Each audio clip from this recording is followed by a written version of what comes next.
Greetings and welcome, family, to Tuesday. What is it? Today's Wednesday, Thursday. It's Thursday, right?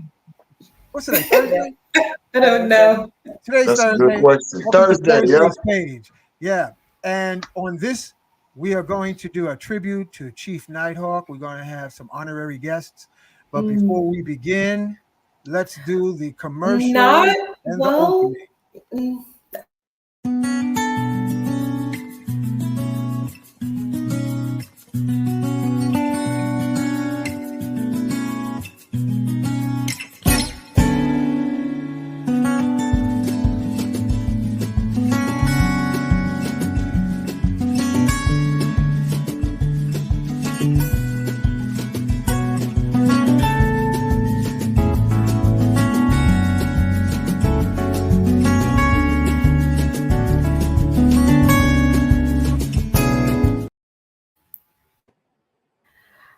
No, I have.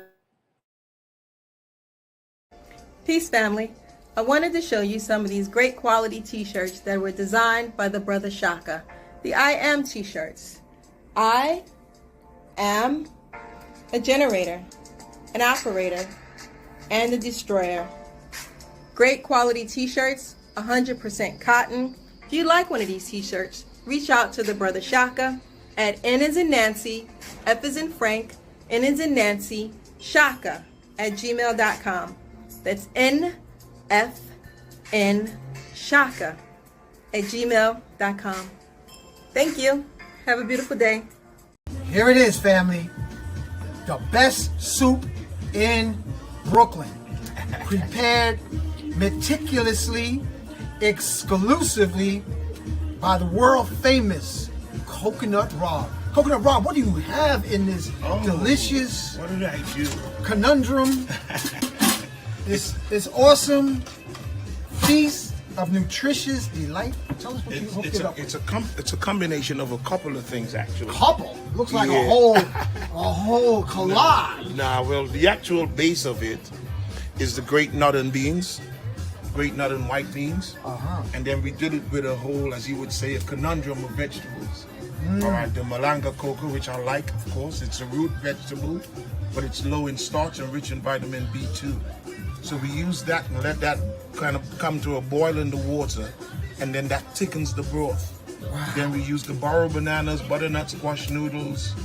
Also, we use zucchini noodles, bell peppers, red bell peppers, green bell peppers, yellow bell peppers.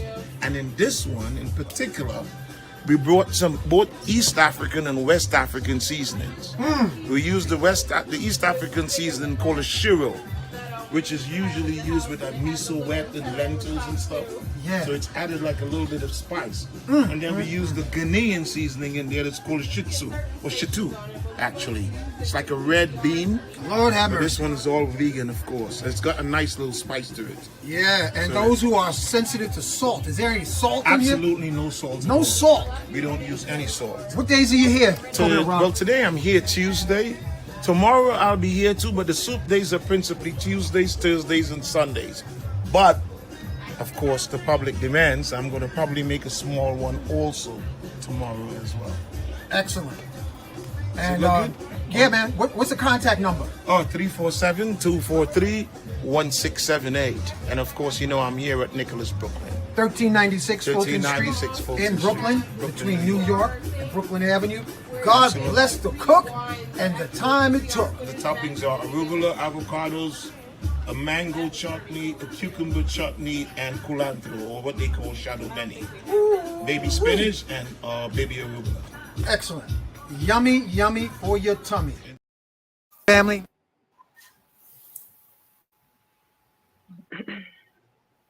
You done? No, I'm just having a delayed Family, reaction on I my- am here with a magical moment of young musicians. And this is Kim, Sister Kim, and she has a message about investing into the future musicians of our community. Sister Kim, tell us what you got here. Hi everyone, Kim, proud parent of children at the Big Apple Leadership Academy for the Arts. We teach HBCU high stepping marching band to our kids from age 5 and up.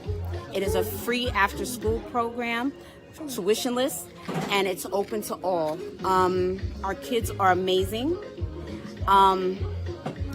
If you can, jump on our website. We're looking for support, donations. Our kids need new instruments so that they can high step on.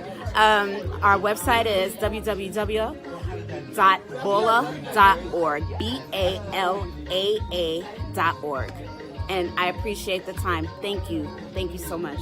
And so, family, listen up close. We're talking about investing in the artists of tomorrow. By investing in them, if you have a little expendable change to invest in the youth, the genius, this is the opportunity. And in this description on this video will be the details of sending your donation to PayPal or Zelle or Cash App. Yes. Right? Yes. Okay. So thank you for your support. Our children are the future. Remember. Hey. You got more?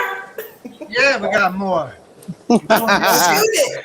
Shoot it. Remember to subscribe, share, and like this video. And magnets, crystals, pyramids, and remember to journey to the bliss. Oh yeah.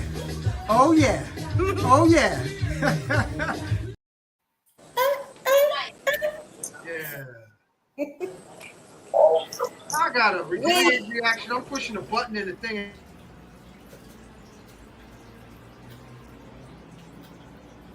Welcome to Magnets, Crystals, and Pyramids, and Journey to Bliss. Like, subscribe, and share. Thank you, and Ashe.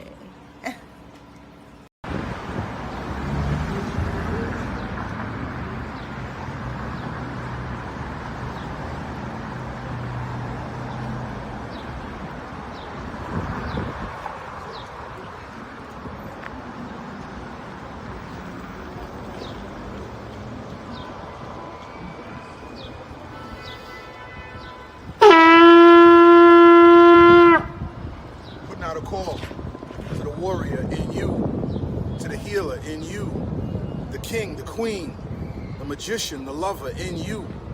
Every single day, we are called to walk in our purpose. Answer the call. Lay down your burden and anything that holds you back and take your rightful place. The battle is everywhere. It's right in your face. Let's go.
Okay, family, thank you for joining us. Thank you, brother Duli, Sincere Seven, Madam Clark, Kafunya. You better come out of that background because now it's time for you to make the announcement of the upcoming event. So, what you got cooking on the stove, Kafunya? Here you are, front and center. Talk to us. Yes, greetings and salutations to everyone. Up and coming. Well, first and foremost, I want to give thanks and praise to everyone who came to our September 30th event with the original Earth Keeper, Russ Ben, was in the building. We want to give thanks to everyone for coming to that event. That was epic. It was an epic event. And we are continuing on October 21st with our spiritual legacies. And we have Brother Kaba, Professor Kaba in the building alongside Ankh Rising Sun, alongside myself. I'll be doing the spiritual sound bowl meditation with the crystal bowls and the Tibetan bowls. And we may have other special guests as we build up the excitement for our next event. And I want to give thanks to Ankh Rising Sun and his platform. You know, I'm here at the World Trade Center. I just got finished mailing out some sea moss, some purple sea moss. So I want to give thanks to you for, you know, there's a little background noise, but, you know, not that much. And also let's give a special prayer and shout out to Professor James Small. He is going through a process and we wish him well and a speedy recovery to whatever that is that he's dealing with. So special shout out to him and his family. And he said he's not down, he's not out. So he's just taking care of what he needs to take care of, and that's it. Yeah, well, if you have a direct connect, we might need to have Brother Duli do that Dragon Ball Z stuff on him because I seen him shrink a bunion down to normal, and I thought he was just, you know, like whipping up a frenzy of some, you know, Tasmanian devil stuff. But it's even the person who's getting worked on, they had some cool sunglasses. They had to look over the top of their sunglasses, watching their bunion shrink up. So we'd like to invite him. We have spaces for vendors to come out as well. So they need to. I'm talking about James Small. Oh, I'm sorry.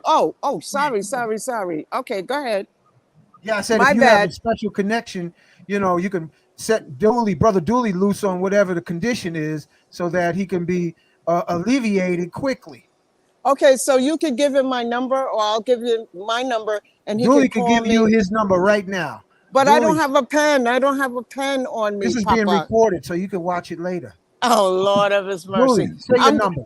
This is an infomercial. How you doing, sis? How's everything? It's good to see you. My number is 617-386-9502.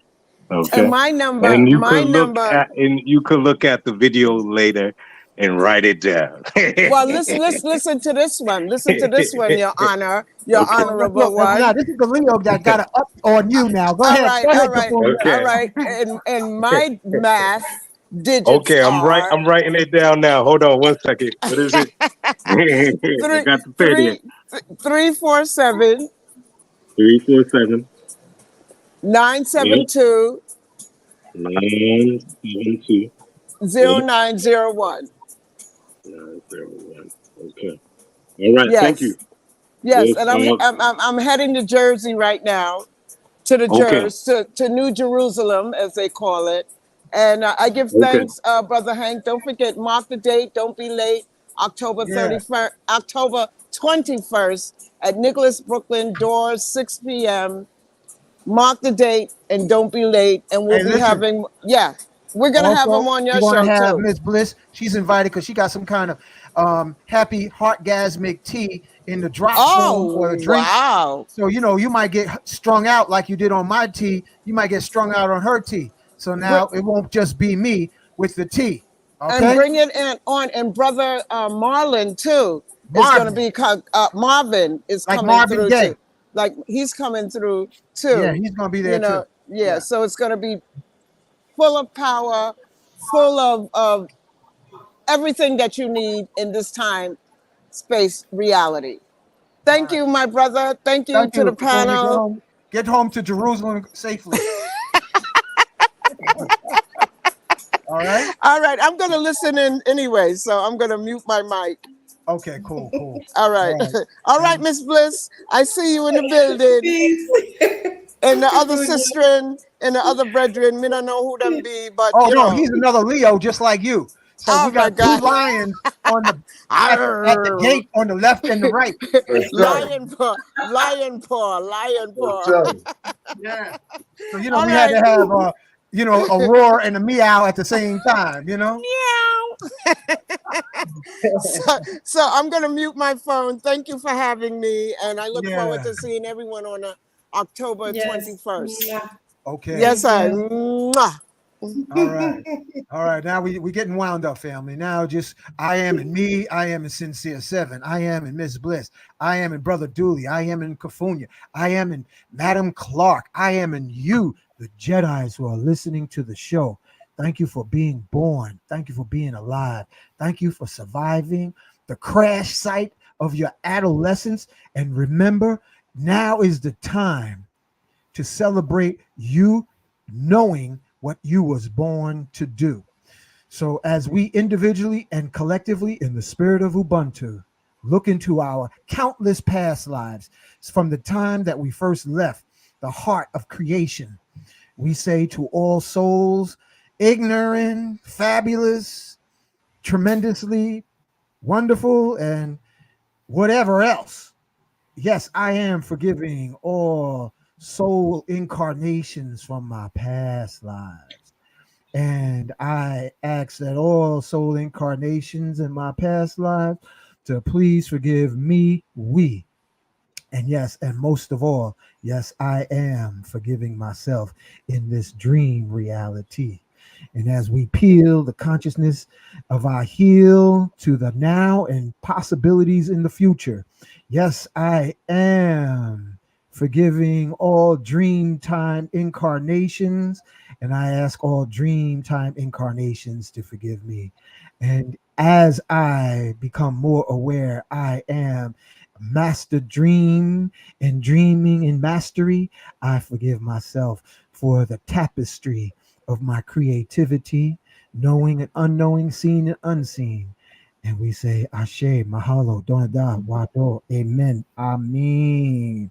As Yes, we invite our ascended master brothers and sisters, Enoch the Ethiopian, who became Metatron.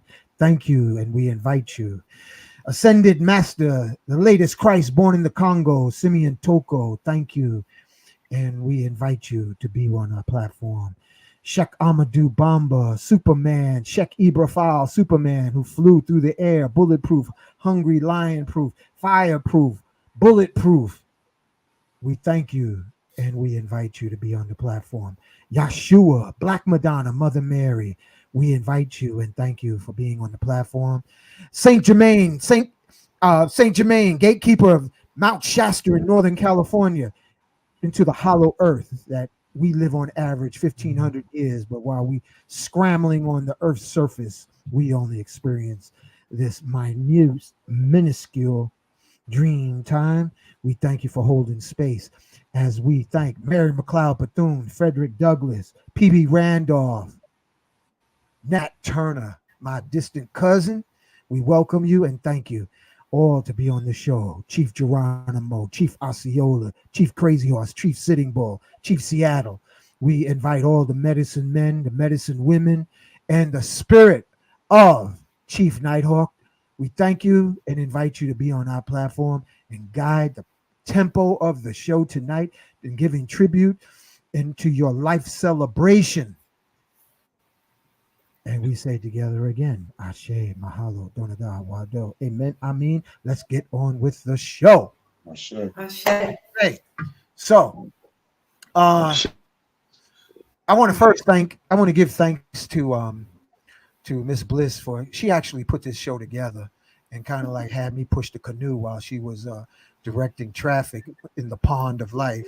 So from here out, Miss Bliss, you got the mic and I'll be cameraman and Everyone who's listening in the audience, I am so sorry. Please text in the comment section what part of the world you are listening from, because we appreciate all the Jedis in all parts of the globe. So let us know, and Miss Bliss will call you out. Go ahead, Bliss. Yes. welcome, family. So nice to see you this evening. Welcome, Daphne. And who we have there? Samo Natia? Yes, welcome. Greeting, London Blues. Yes, I remember you, London Blues. So nice to see you again. Apollo, welcome, Apollo. Who else do we have? Stephen. Stephen, you sound like a new name. Have I seen you before? I don't know. Society First. Oh, I like that. I like that name. Peace, Latifa. How are you? Welcome. Nice to see you on the show. Let's see. Daryl and Desi. Hi, Desi. Nice to see you. We got Portland in the house. Yes. Welcome. Our family from Portland. Who else do we have here? Michelle. Hey, Michelle. Nice to see you. Desi from North Carolina. All our Southern people in the house. Thank you very much for joining us. Who else do we have here? Ian from Ontario, Canada. Okay, parlez-vous français? Je m'appelle tu, m'appelle Brice. Who else we got here? Daryl from New York City. Duli, don't be giving me the neck. I see you giving me the rolling neck, Duli. Who else we got here? I can't get you out of that side of the head. Who else? We got KC from California. Oh my goodness, what time is it in California? KC? Oh, nice to see you. Stephen from New Jersey. Shout out to my New Jersey family. Yes. Who do we have? From what? Let me see. Indiana, original name Morocco. Really? Okay. All right. Welcome. We got somebody from Indiana. Original name Morocco. Indiana. Yeah. Oh, Indiana. Okay. I thought it said Indiana. Okay. That sounds a little tantric. Indiana. You know, in Diana. All right. I don't. Okay. And Michael Jackson, like in Diana. Okay. All right, y'all. So we got from Albany, upstate New York. Albany. Is it cold yet up there? Yeah, I know it get cold. Yeah. Who we got? Peace, family. Peace. Who else? From Augusta, Georgia. Wow. Thank you, by Renee. Latifa from North Carolina. Who else we have? Tafa. Is that Tafa or Tafa? Am I pronouncing it right? Talia? I don't know. Anyway. Wait, you from the fifth dimension? Yeah, okay. I'm checking out the spelling. It's almost like dementia. Okay. Anyway. Wow. Is there a connection between dementia? It's all the same. It's all the same. Another person, Durham, North Carolina. Welcome. Look, you cracking up. They're laughing at us now. It's 5:22. Okay, you're not up too late then. All right, then y'all gonna be rocking with us tonight. Get another one from Kansas. Yeah, welcome, family. So nice to see you guys this evening. So nice. Y'all know it's gonna be a special month this month with all these planets. We have yeah. Tell them about what's going on, because right now stuff's going crazy. And yo, Duli, you gotta hold your ass still, man. You can't be bouncing around, because we got a special message for you tonight. So hold your camera still, Pisces. Come on, man. He was like, name that brother down, man, because he I don't know how you finish school, man, the way you be rocking, brother. But go ahead, man. We have 5 planets in retrograde. Jupiter is in retrograde. Saturn is in retrograde. Uranus is in retrograde. Neptune is in retrograde. Pluto is in retrograde. And on top of that, those 5 planets in retrograde, we have a Taurus full moon combined with a lunar eclipse on October 28th, and then we have a solar eclipse on October 14th. So it's going to be some potent, high, strong energy this month, family. So y'all better be ready. Y'all better be ready. I ain't got to say, I know y'all ready. I know y'all ready. You know what? So with that said, Yeah. I want to welcome our special guest here this evening, Madam Clark, aka as I know as Anna, who is also the beautiful and lovely wife of our late great brother, Chief NightHawk. Thank you. Thank you. Oh, you know what? Sincere Seven, Madam Clark, Duli can sit down. You know, I had an emergency phone call. Listen, Duli, this applies to you and you, Sincere Seven, too. You know, you got a lot of these young folks that either walk with not knowing.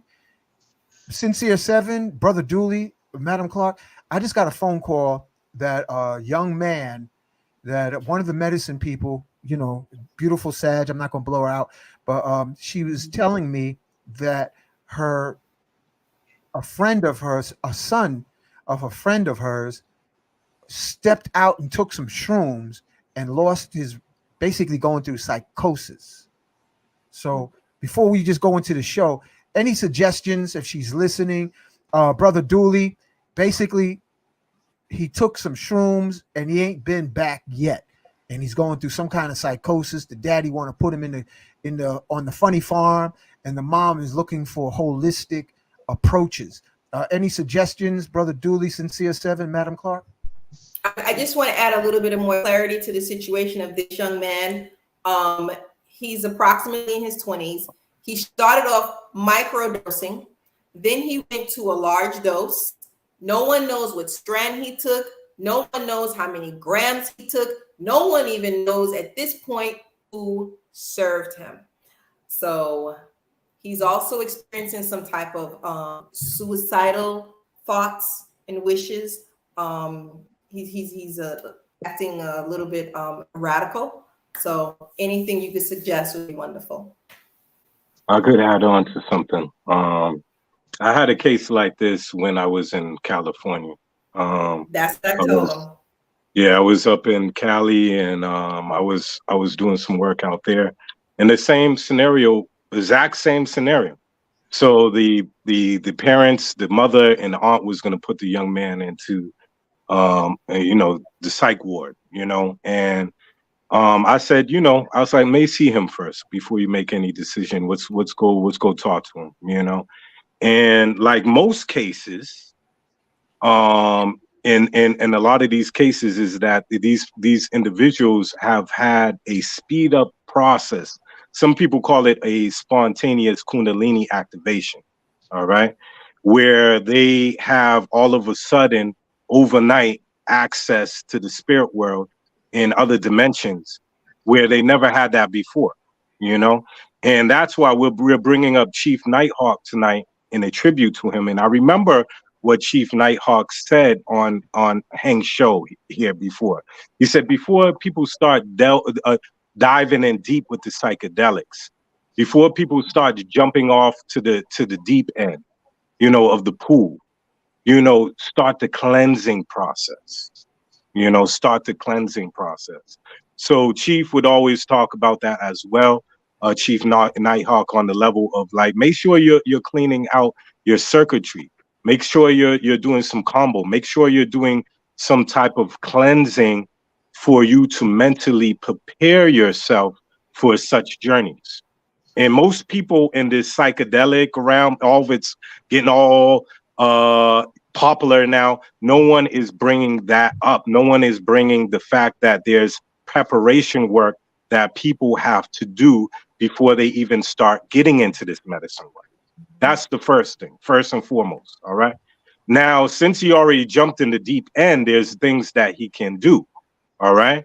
One thing that I did with the brother is I gave him some tools to bring home with himself. So I've been doing Qigong and Tai Chi for almost 30 years now. So first of all, I gave him some exercises to help ground himself. Key word, grounding himself. All right. I told him to go outside, put your feet in earth, start doing all the things that he go to the water. If he has access to the water, go to the water and let the seawater be able to cleanse him off so he could get some, again, grounding type of experience. Another thing is the snake venom. All right. Now, one of the snake venoms that can really help a person out in that type of situations are any type of snake venoms that are neurotoxins. So meaning that any of these, I for the audience that might be new and saying, what are you talking about? Yes, that's one of the indigenous medicines that we work with. Okay. It's animal medicine. So, in the indigenous community, in the jungles, we would utilize all types of medicines, and snake venom is one of those medicines that can really help a person mentally if they're going through some type of issues mentally, on a mental level. You know what I mean? So the Monaco cobra, a very good snake venom that can bring back that individual on the level of him being grounded and being able, all that scattered minded type of activity going on to him will be able to bring him into a here and now type of situation. Okay. Next thing, sound. And people forget how important the sound can be on a level of being able to shift things. That's why when people are usually in a ceremony, one of the key components to the ceremony is using sound. You know what I mean? If you're even dealing with ayahuasca, what? They're dealing with the ikros, right? The sacred chants. These are keys. These are keys to be able to help people to navigate through different things. When I was first dealing with ayahuasca, and there was a Peruvian brother I used to work with, right? I would literally know which song he would sing to be able to bring the people through certain things mentally. So he would sing the song of forgiveness. He would sing the song of letting go. He would sing the song of going into the higher dimensions to deal with your ancestors. So the problem is, Hank and Miss Bliss, is that we're having people taking these ethogenic medicines and they're sitting with people who aren't qualified, don't know what they're doing, and they're having people being caught up in the left field and then leaving them to go freaking crazy. And then what does that do? It allows everybody else that's interested in this medicine to have a bad reputation for it. You know what I mean? And think, oh, it's crazy. See, that's what I'm talking about. Our people don't need to be dealing with those drugs, because that's what they think this is. They're not drugs. They're tools. And any tool can be abused or misfunctioned if you don't know what you're doing. When, for instance, my mother and my father told me about the dangers of even Kundalini yoga. If a person does not know what they're doing, they can activate certain energy centers in a person when the person is not ready. I'll give you an example. Back in the day, I had one of my first Tai Chi teachers. His name is Master Heej Robinson. This brother, he was dealing with this one guy that was supposedly a tantric master, right? This teacher showed him some exercise where the dude's dick couldn't come down, excuse my language. And he was in extreme pain, walking around with a big boner and didn't know what to do with himself. When they went to the doctors, of course, they didn't know how to deal with it. So my teacher had to show him an exercise, one of the exercises that we did back in the day called the deer exercise, to be able to bring the energy down. So again, these people are dealing with people that are unqualified, don't know what the hell they're doing, and getting into things that they don't need to be getting into. Start with the basics. Stop trying to jump in the deep end of the pool and go to the kiddie area. You know what I mean? Go down to the daggone kiddie area, put your feet in the daggone water. But you know what I mean? But just the sound, y'all. Some movements for the brother. And if his people want to call me, I can also do it to the next level, do the Dragon Ball Z thing that Hank was saying, because that's what I did with the brother who had the psychosis in Cali. I just did the psychic surgery with him and just brought him back to where he needed to be back. But if I can't physically be there for the brother, there's some things that he can take. There's herbs that he could take. There's certain mantras he can chant. There's certain exercises he could do. And it sounds like what he really needs is some grounding. You know? Thank you, Duli. Thank you. Yeah. And give out your number, because also, Brother Sincere 7, I want you to, before we dive into the tribute, I already feel like Chief NightHawk is listening. He said, this is the way I like my tribute to happen. So give your contact information right now, Duli. Yeah, it's 617-386-9502. And if you ain't serious about this, and don't be trying to call me any time of the night and stuff. I got kids. You know what I mean? I got children. You know what I mean? So, you know what I mean? I'm just going to make that very clear. Don't be calling me no 4 or 5 in the morning on some craziness saying I took too much mushrooms or nothing like that. You know what I mean? Wow. We got to be able to call people at convenient times. Okay, that's all I have to say. And also, man, too, you triggering me, man. Folks calling me up all wee hours in the morning. Duli operates on business hours. He's a professional now. Y'all need to show the brother some respect, okay? I hear him. He done learned about putting his number out on a public platform. He done learned. Yeah. Go ahead, Sincere 7. Talk to us, brother. Let the folks know what you do, what you are, who you are, everything, so they'll have a reference for when somebody like this situation, they know how to access you, man. Hey, listen, let me tell you something about me. I'm going to tell you, like, I was doing a live just the other day, and I said, ain't no competition when it comes to these realms. Now, we talk about some cannabis growing, I'm going to compete. But when it comes to this, I'm with everybody else. I'm a family man. I play my part. And I'm going to tell you, when you started talking about it, and you was asking, if you would have said, hey, 7, what do you think? My first response would have been, this sounds like a specialty for Duli. Anytime I meet people and people call me and are having some deep psychosis problems, some deep issues with their mentals, feeling like, certain spirits and things, I'm like, oh, you need to talk to my brethren. He do that psychic surgery straight up. Like, I send him straight to my brother. You know what I'm saying? So real talk, that's what I was going to say. Now, after saying that, I'll tell you, I am Sincere 7. I run the Psychonaut Academy of Detroit. So the Psychonaut Academy of Detroit is basically based in Detroit, as well as Sunrise, Florida, outside of Fort Lauderdale. And we deal with harmonizing the human body to get you back in tune with your natural spiritual song. So the same type of thing, spiritual issues, mental issues, financial issues. And I definitely specialize in harm reduction specialist services. Like Brother Duli pointed out, I'm dealing with the animal medicines, Cambo, snake venom, the bufo, things of that nature. But I deal with all of the kingdoms when I deal with the healing, from the mineral kingdom, the plant kingdom, the fungi kingdom, the animal kingdom, and the kingdom of man. So that's what we deal with. Appreciate you. Thank you, bro. And people, if they're interested, Sincere 7, what's your contact info?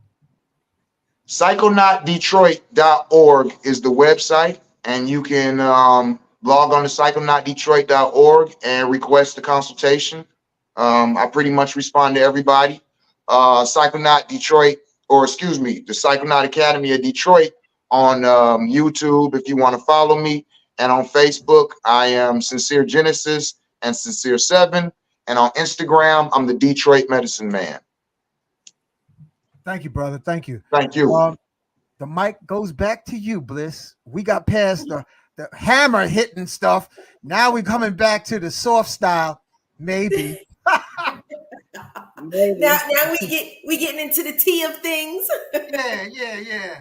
All right, yeah. So as many of you know, tonight is a memorial and a dedication to our late brother, Chief NightHawk, and we have here his wife this evening, who will be presenting about her psychedelic conference that's coming up, among some other things. So there you go. Mm-hmm. Come on, zoom me out.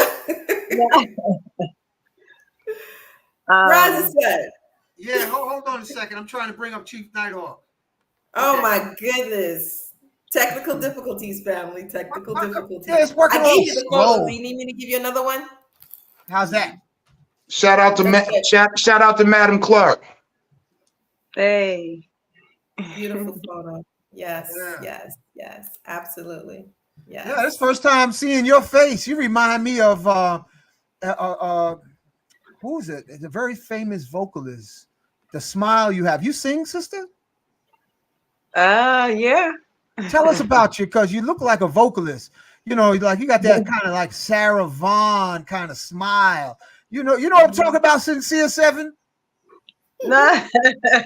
You know, she looked like, one of those Indeed. singers from back in the day, like Ella Indeed. Fitzgerald in her prime. Yeah, like she finna walk up to the mic and just kill it, huh? Tear the mic up. Everybody in the audience is gonna be sitting there starstruck with their mouths open. Yeah. She started hitting some notes. We be like, what? Talk to us, sister. You got the mic. Let me mute myself. So yeah, I'm happy to be here. I'm definitely feeling the vibes and feeling that Chief NightHawk is with us. I definitely know my ancestors is with me, and also the mothers. And I just wanted. I'm grateful for you all for having me, and even doing a tribute for Chief NightHawk, because he definitely deserves it. And for the people that's listening who don't know Chief NightHawk, just keep listening. You know what I'm saying? Because I really wanna kind of share some stories or answer some questions. But I'll get the business out the way first, which is the Psychedelic and Culture Conference that's coming in Atlanta, Georgia, October 21st through the 22nd of this month. It's a 2-day conference.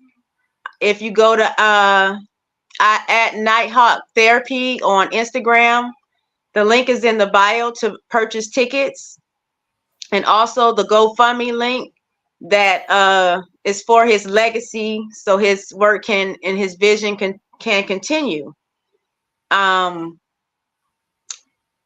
have some early bird tickets on sale right now, so you might want to grab one or two, or bring a friend.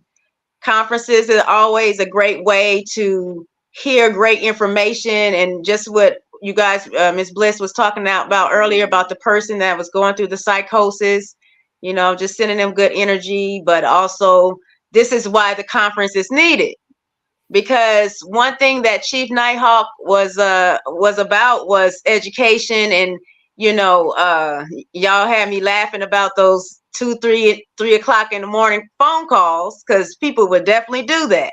But a lot of those people had no business, none, okay, doing and sitting with folks, and they ain't did the work them damn selves.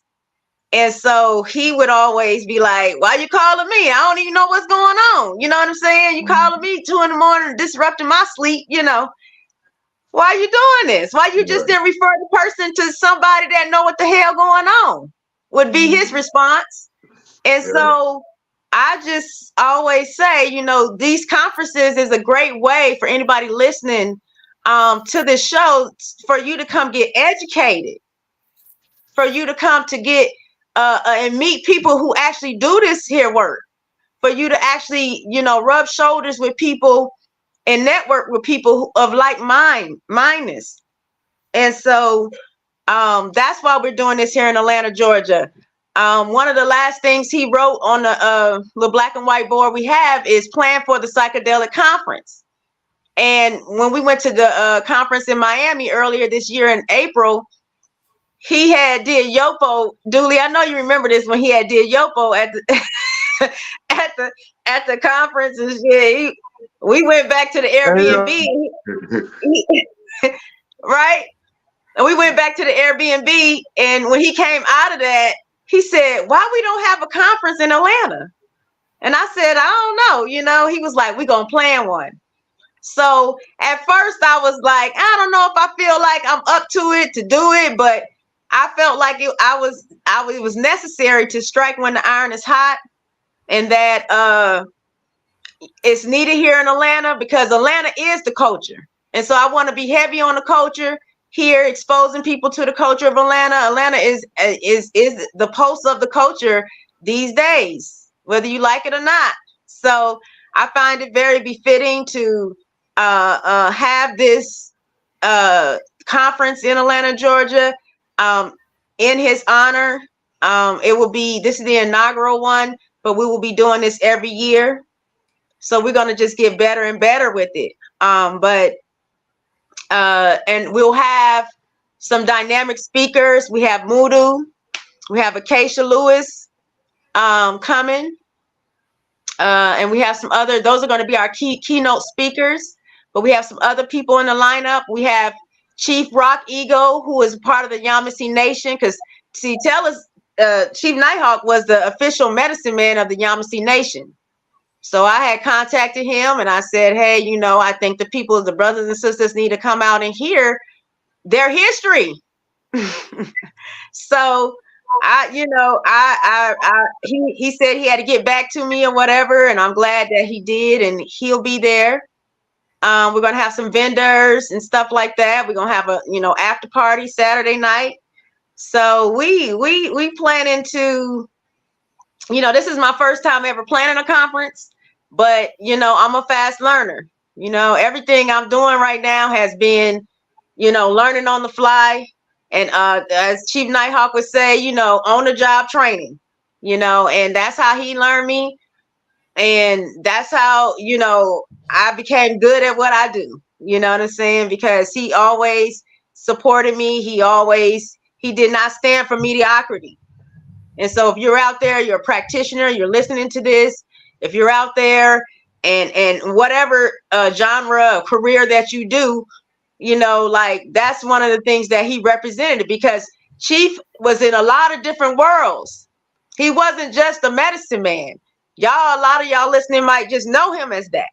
But when I met him, he was a year out of prison.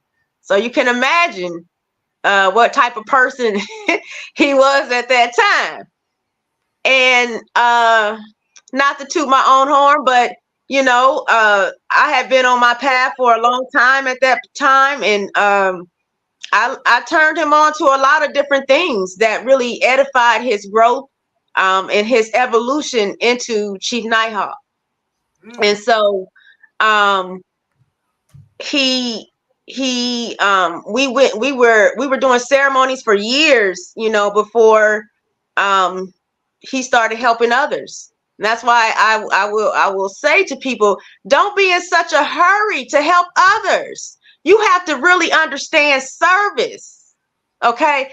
I'm a hairstylist for the last 24 years. Tellus was a hairstylist for 17 years. He was also a pedicurist. He was also a Marine. So don't try to go so fast trying to prove a point. All of that is ego. You see, but when you already have been doing service, then you understand that this life, it's not always easy. You know what I'm saying?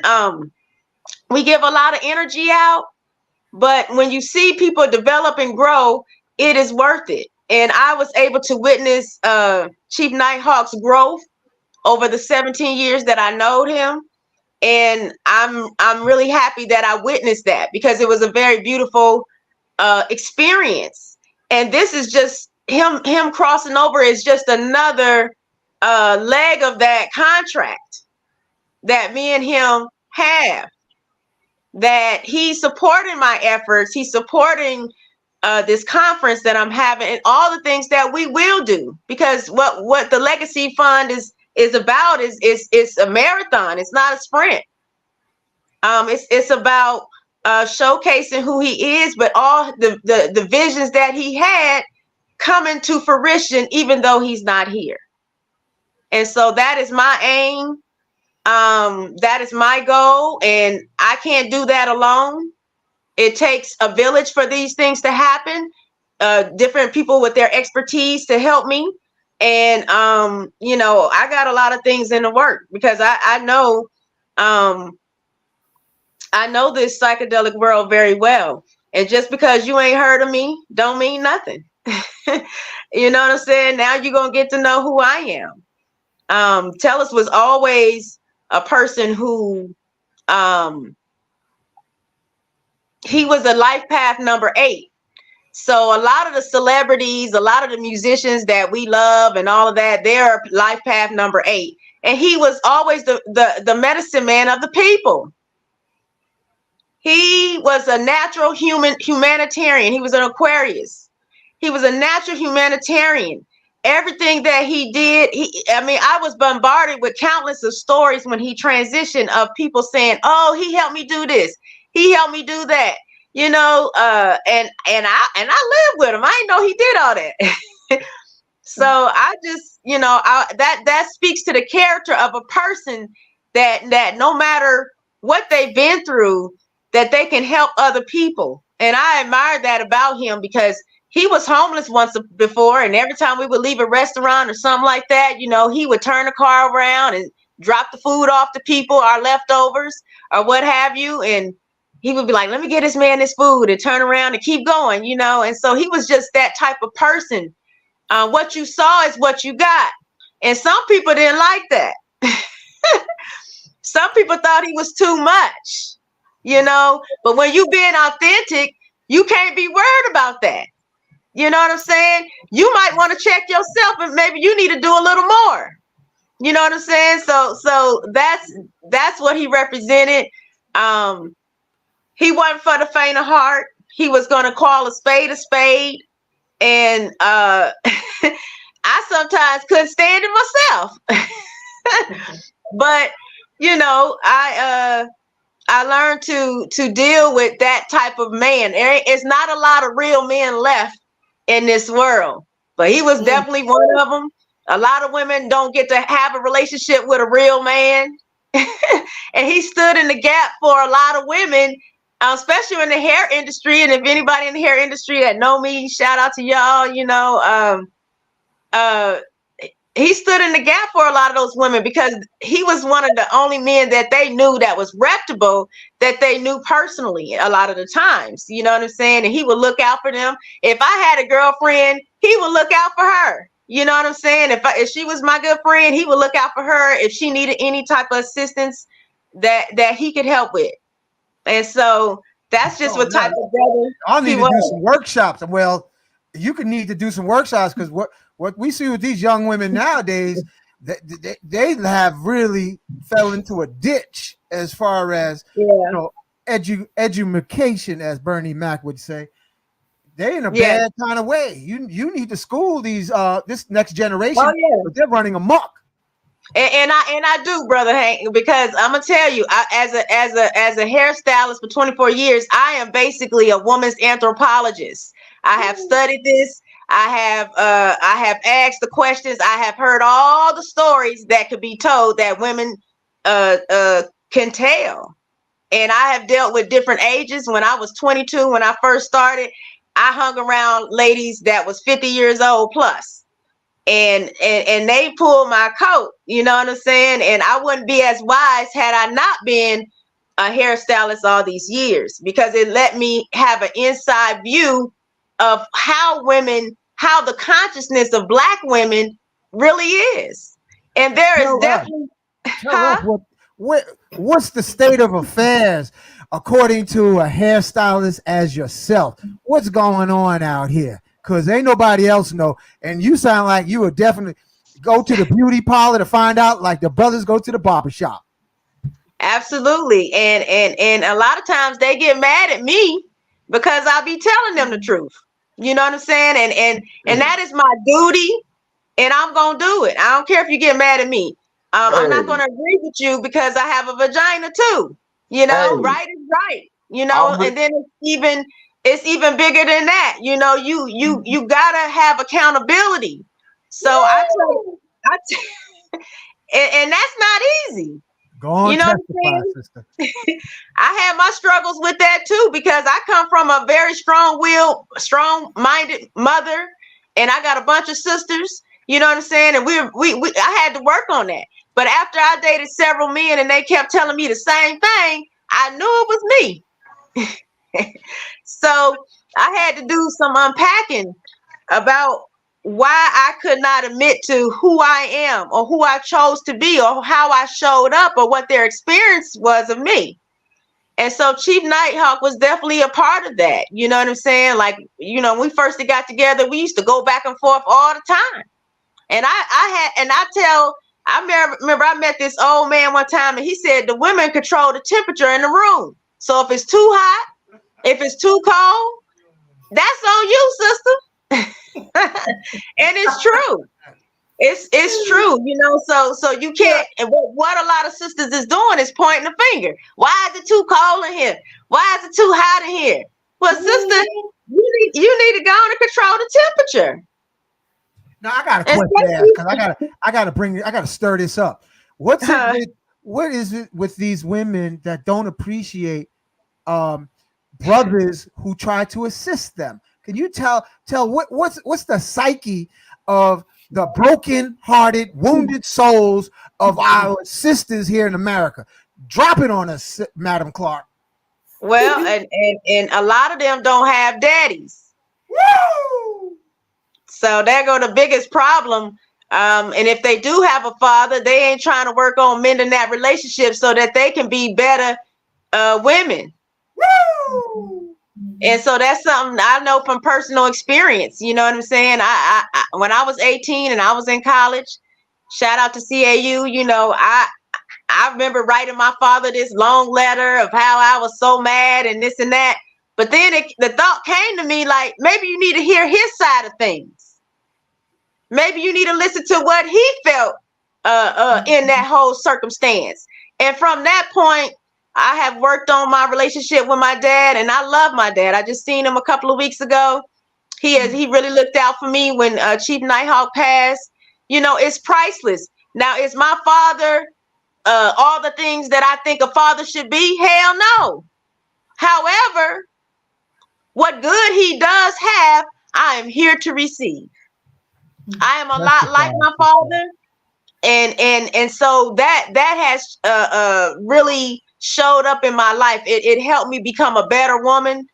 I understand that men are different than women. I understand even my daughter, Chief NightHawk, has a daughter, y'all, and because she knew how to deal with her father, she gonna know how to deal with any type of man. Wow. Because he learned how to deal with a strong-minded man. And one thing that if you got a daughter and you listening and you're a brother and you're listening, do not let your daughters manipulate you. Don't let them do it. Because see, you got a lot of grown women doing that, right? Oh, hey, how are you? Let me push my breast up. All of that there. That don't work on real men, ladies. It don't work on real men. I've seen that happen time after time. Like, I saw this little girl come in my house, special shout out. I ain't gonna give them the names. And she cranked my cat, my male cat. She just put the woo, woo, woo. So y'all sisters got some magic. It just needs to learn to be cultivated. Absolutely. Because I got a brother that can't manage his girls. I know somebody else who got girls, and it's just it's wild out here. It's wild. Go ahead. Yes, because please continue.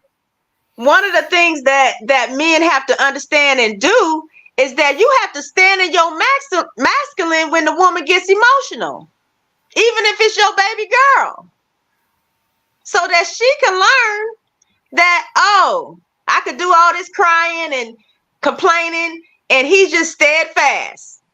So when all of these men out here going into their feminine at the wrong time, and you go into the emotions with her, now it's really going bad.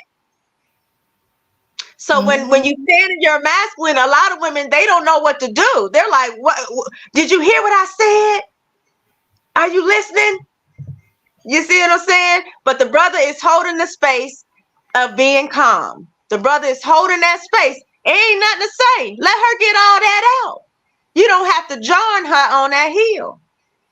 And so both parties can learn how to deal with each other by being just respectful. And then women have to just be quiet at certain points in time and let the man express himself as well. Because after all, we are raising the men that raising the boys that become men. So if we got a problem with the state of men, we have to really look at what we're doing in our households when we're raising our sons. Because I'll tell you, I have a son who is 15 now. And when he was born, I was 30 years old. And I knew for sure that I had to definitely check myself. I had to really check myself because I did not want to be one of those mothers that I used to see in a laundromat when I had no wash and dry in my house, you know, cussing their child out, getting all in the boy's face, slapping them, hitting them, punching them, calling him out his name and emasculating him essentially. You that is not your right because you had him to do things like that, women. It's not your right to do that. There are so many tools that we now have that you can utilize. You can read a goddamn book. There's so much content out there for you not to have to do that because your children are you. Bliss, So I think you y'all doing need to that stay to in do? touch. You and Madam Clark need to stay in touch because y'all got some work to do together. I'm gonna tell you now. That's what I'm gonna leave it very generic. But you and Bliss, y'all from the frequency tribe that's missing out here right now. Right now. Y'all need to be y'all hear what I'm saying, Duli? Sincere. I agree. I agree. I told You're you. right, huh? You're right. I didn't kick it with Madam Clark. I had the honor of having some conversations with her, and I was amazed at what she was saying. She had me outside of my apartment jumping up and down like, oh my goodness, you need to teach the women in my community. Oh, yes, yes.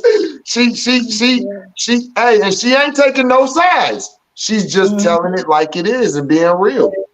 No, because I'll give you an example. If a man come up to me and try to holler at me and he got his whole ass out, guess what I tell him? Boy, you might have had a chance if your ass went out. And guess what he does? He start pulling up his pants. He like, oh, let me pull up my pants. Let me go get my belt out my car. Immediately, he was trying to shift that whole thing. And that is representative of what women have to do. You have to demand that the man step up to the plate. But you cannot be in shambles as the woman yourself. But in Atlanta, I see it every day at high-end restaurants where you got a man with his whole ass out with a very beautiful woman. So if the woman gonna accept that, guess what? The men ain't gonna shift. The men ain't gonna do nothing different. Because we're accepting too many things from ourselves first. Bad behavior, cut it out. It's bad behavior. And if your girlfriends is amen in that shit, get rid of them too. My circle's small because people can't. I got 3 blood sisters, and you know what I'm saying? And we worked all that sisterhood shit out when we were kids. So I know what real sisterhood is. I've been working with women for years. And a lot of women end up not wanting to be my sister because I'll be telling them some real shit. You know what I'm saying? And that's okay. Because a lot of them come back years later and say, hey, girl, you know, you knew what you was talking about. I just couldn't deal with that. Right. You know, you just mentioned Atlanta. I got to pull this up. I got to pull this up now. You done mentioned something. I want your take on this. Because I saw this and I had to throw this in the chat. Bliss, you know what I'm talking about. Oh, Lord. Oh, yeah. We talking about Atlanta. Atlanta? Oh, yeah. Hold on one second. We got something to show you about Atlanta. Hold on a second. Hold on. Before you go into that, hold on, Duli. Hold on. Okay. Yeah. You gonna play the whole clip? No, not the whole thing. Listen. So it's up to you. It's either you gonna abide by what I say or don't get in. It's up to you. What you mean abide by what you say? What I just said though, because we're not about to waste my time getting in this car. You talking about a bunch of bull that I don't care about. This is Atlanta, y'all. Listen. I'm about to get going. So if you wanna get in, don't talk about no shopping. Don't talk about nothing. What? So it's up to you. I'm gonna let you figure it out. Come on, bro. Like, you gotta come from readers, and you might as well get one with a bag so you can wipe your tears away with some $100 bills. And that's that. Okay, so you want all this money from those. What you bring to the table? What am I bringing to the table? Yeah. Come on, like, you seen me. This is exactly why you want to talk to me. When I see you, but what besides look, you ain't looking in my eyes like you just sit. I'm just saying, like, I got beauty, I got brains, I got my own business. So come on, boy. Like, this is the whole package right here. Like, for real. Yeah. What the hell's going on in Atlanta? Hey. Oh my goodness, y'all! Just for a little bit more clarity, that is just a skit of a young lady who did not want to talk to him because he didn't look the way, you know, like eye candy, and she's a very good-looking woman. But when she saw him walk to his car, you know, sometimes women are attracted to the luxuries that some of the men may be expressing, and it's a very expensive car. So that's when she said, okay, you know, you might be somebody I might want to kick it to. And then she was trying to get information as to if he would spend money on her, a nice restaurant, take her shopping, etc. Look at Duli face. Duli's like, what the hell? Yeah. I'm going to stay on my bicycle. It is a skit, you guys. It's just a little movie piece. I cannot say, and I will not say this is what's going on in all of Atlanta, because I don't have the privilege or the authority to say anything like that. But since you're down in Atlanta, I guess you could verify some of that. But that can I say something real quick? I feel that state of mind is not just in Atlanta, it's global. You know what I mean? People, you know, it's a gold digger prank, right? That's what it's, you know, and I've seen some of the gold digging pranks, and like, it's the same thing. We're talking about materialism. All right. But there's nothing wrong with having good things and all that. But if your mindset is just, I'm just going after this man, or you're going after this woman just off base on what they have, then you're playing yourself, as Dre Rude the Damager would say. You know what I mean? We're talking about real relationships. We're talking about real connections. That's what Sister Anna Clark was saying to y'all, trying to remind y'all. That's what she was saying, even working in the beauty industry, where the real wisdom was being passed on how it means to be, what it means to be a real woman. That's what even Hank was saying goes on in the barbershop, when you had the OGs that would really school these youngins while they're getting their hair cut. You know what I mean? So what we're talking about is real connections. I was going to say, before you put that clip on, Hank, I was going to talk about along the lines of communication, the medicine work. We talk about and Bill or Mambe, you know, and big up to my homeboy, my good friend Juan Pablo. They would use Mambe and Abil as a form of communication amongst the people. So when people would have disputes, or if people had certain issues that were going on along in the tribe among their people, they would sit around the campfire and they would take this medicine. And this was a medicine for you to learn how to listen. To learn how to listen to each other. You know what I mean? Because this is what Anna was even trying to tell people, the art of listening, you know, so you can learn about yourself. And a lot of times, like she said, a lot of people weren't ready for this message that she was trying to give to folk, because they ain't ready to grow up. You know what I mean? You having a lot of people that claim they're adults, but they're just in little kids' bodies walking around. And at the core of all this is trauma. You know what I mean? And that's why what Chief NightHawk was trying to bring to the people when he started bringing some of these medicines as the Watruma, like Uncle Hank and Miss Bliss know for a fact how beautiful a medicine that is, to be able to deal with the heart chakra, to be able to get in tune with yourself.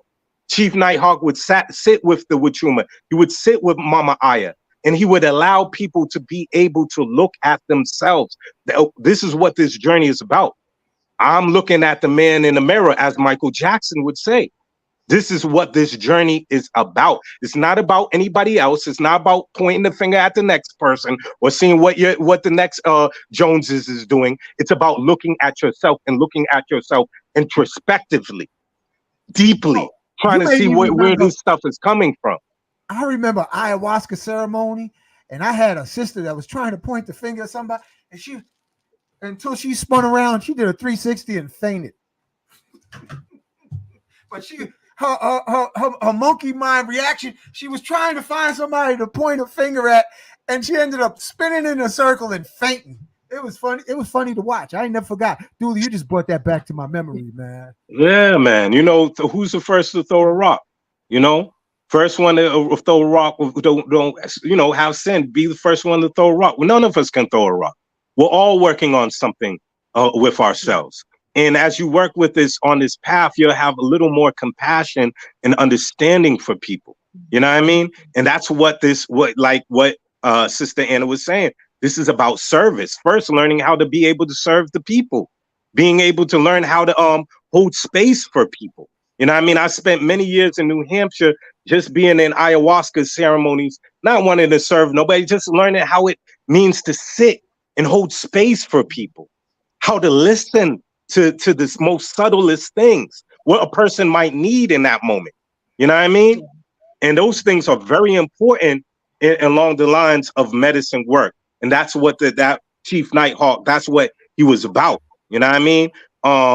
Real side note, real quick to let you know, I'm not going to say the whole thing, but Chief NightHawk came to me the other day. The first time he came to me, it was like a radio station distortion. I could hear him, but I couldn't hear him. And he kept on saying, say this to Anna. He kept on saying his wife's name, Anna. I was like, yo, I can't really hear you, bro. What are you saying? You know what I mean? And then he came to me the other day, Hank, right before I'm about to go to pick up my children from school. And then it came through so clear. I knew this was him talking to me. You know what I mean? Because I know how my brother talks. You know what I mean? So he was like, yeah, tell Anna I'm good. I'm in the 8th dimension. This is what this brother is telling me. You know what I mean? And then he started coming in there talking about some personal things about the Yingmen Zoo. You know what I mean? So this people were still accessible, and I wasn't on no ethogens or nothing. It's just that I was in, as you do this work more and more, these natural abilities that we all have, you know what I mean, are accessible to everyone, happens when you do the work for yourself. Plain and simple. You know what I mean? You're supposed to have telepathy. You're supposed to be able to interact with your ancestors in the spirit world. Most of us do these medicines because most people out there, their pineal gland is calcified. Let's just keep it a buck. We don't even know the extent to what we can do because we're so shut down. You know what I mean? Mm-hmm. That's why when people do take psychedelics, it's like, oh my God, there's colors that haven't even seen. That's not even in this 3rd dimension. Of course, there's sounds that you can't even hear. You know what I mean? All kinds of things. But as you work on yourself more, you have more accessibility to these things that are your natural birthright. Yes. Yo, Duli, you done touched on something because while you talking, it made me think of me and Bliss talk from time to time, and I'm starting to see there's a lot of parallels between these sacred herbs that people call psychedelics and Tantra, and the reactions of people are sort of like parallel, like they lose their rabbit ass mind, don't know how to act. They don't know how to act with Tantra. Like if a sister give a brother the woo woo woo, he starts acting like a rabbit ass fool. Or if a brother gives the tantric woo woo woo, the sisters start bugging the funk out. Or the same thing with psychedelics. Why is it such a parallel? And I'm throwing this to you, madam. Brother, before you say that, crazy. We all need to have a straight jacket with a C on it. Me and Anna spoke about this the night before on this thing. Right, Anna? We was like, yo, Sunyata, OG, triple OG, who wrote the book Jewel in the Lotus. One of the few melanated people that were talking about Tantra back in the day, and he was on it. I got one of my good friends, Firewater, who was one of his students, and he would tell me the stories about this man. Real deal Holyfield. What was he saying before he passed away? You could look at one of his old interviews on YouTube. He said, I stopped teaching Tantra to people who weren't married. You know, I stopped teaching Tantra to just people who are single, because most of these people can't handle that energy. You know what I mean? Straight up and down. They haven't worked on their base level stuff yet. They haven't even done their foundational work yet. So when you're talking about going into some high science, bro, you haven't even dealt with your mama issues, bro. You haven't dealt with your broken heart, bro. You still hating every woman unconsciously that you come across, bro. You know what I mean? So how you gonna start stepping in the realm of Tantra, and especially if people are still caught up in some very carnal type of thinking, then they think the Tantra, everything's Tantra, just pussy, just fucking. Excuse my vernacular, but that's where people's most of mind go to, instead of seeing the true history and the roots of it. It's a system for self-realization. It's a system in an art for. Do you know what my father said to me when I first started? I was in a bookstore at 11, bro. You know what I mean? I came across a tantric book. It was called The Secret Arts of Sex or whatever. It's a yellowish type of book and had a red stamp on it. You know, I was bored out of my mind, Uncle Hank, because I used to hate going to the bookstore of my pops every Saturday, to the metaphysical bookstore. You know what I mean? So I used to just play with the damn crystals. That day, I did not want to play with the crystals. You know what I mean? So I'm looking around for a comic, something to read. I came across that book that had all these pictures and drawings of people making love, all kind of positions. My father rolled up on me while I was looking at that. And you know what he said? He says, son, making love is to understand God. You hear me? That was my intro to understanding this thing that they call Tantra. He said, may say it to your audience again. My father, my physical father, told me that making love is to understand God, to understand Great Spirit. And then he also, after that, in the same breath, he said, if you are going to make love, he said, do not let out your seed.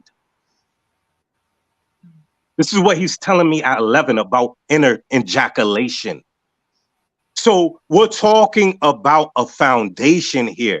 You know what I mean? It took me many years to even just be able to look at my trauma so I could be able to know how to really love a woman.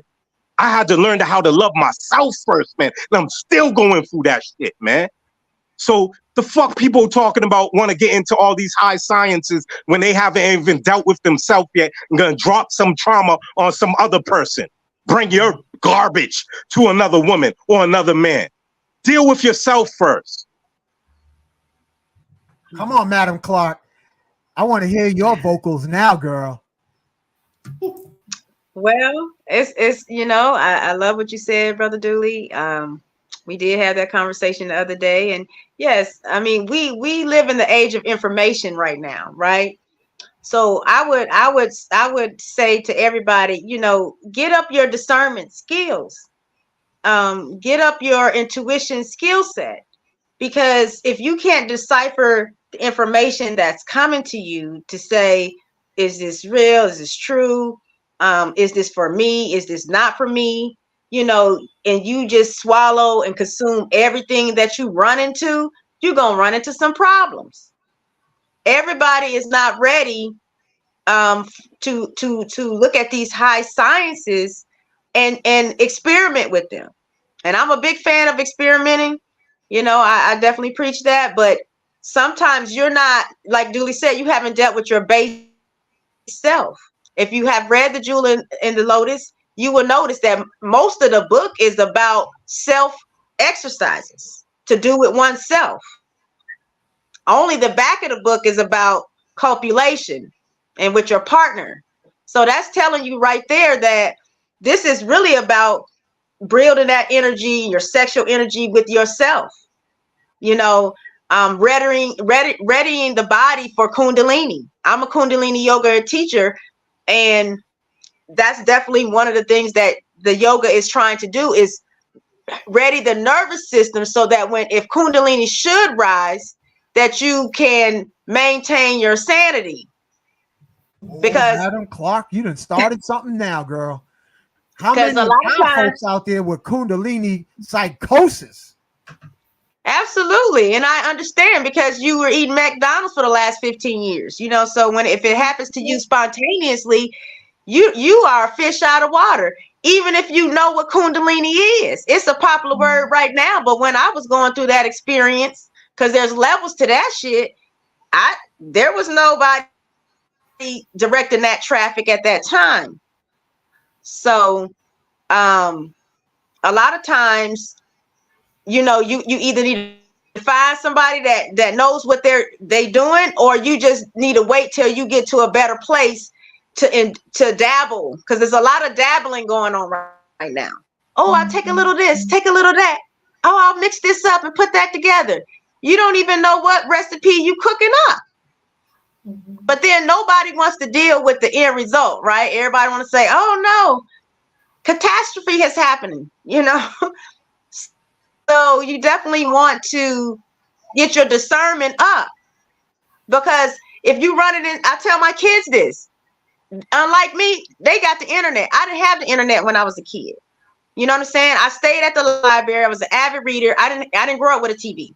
So, you know, I read a lot, you know, and so my imagination is still vivid to this day because of those things. And I tell my children, you have to get good at deciphering what it is that you actually are consuming. And you don't have to consume everything. You know what I'm saying? Just because all that food is on your plate, you ain't got to eat all that food.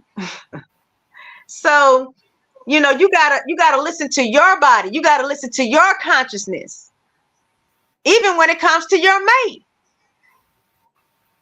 If that ain't for you, let your mate do that, and you wait till that thing calls you. I always tell people, wait till the medicine calls you, because you'll do a lot better than just doing what's trendy.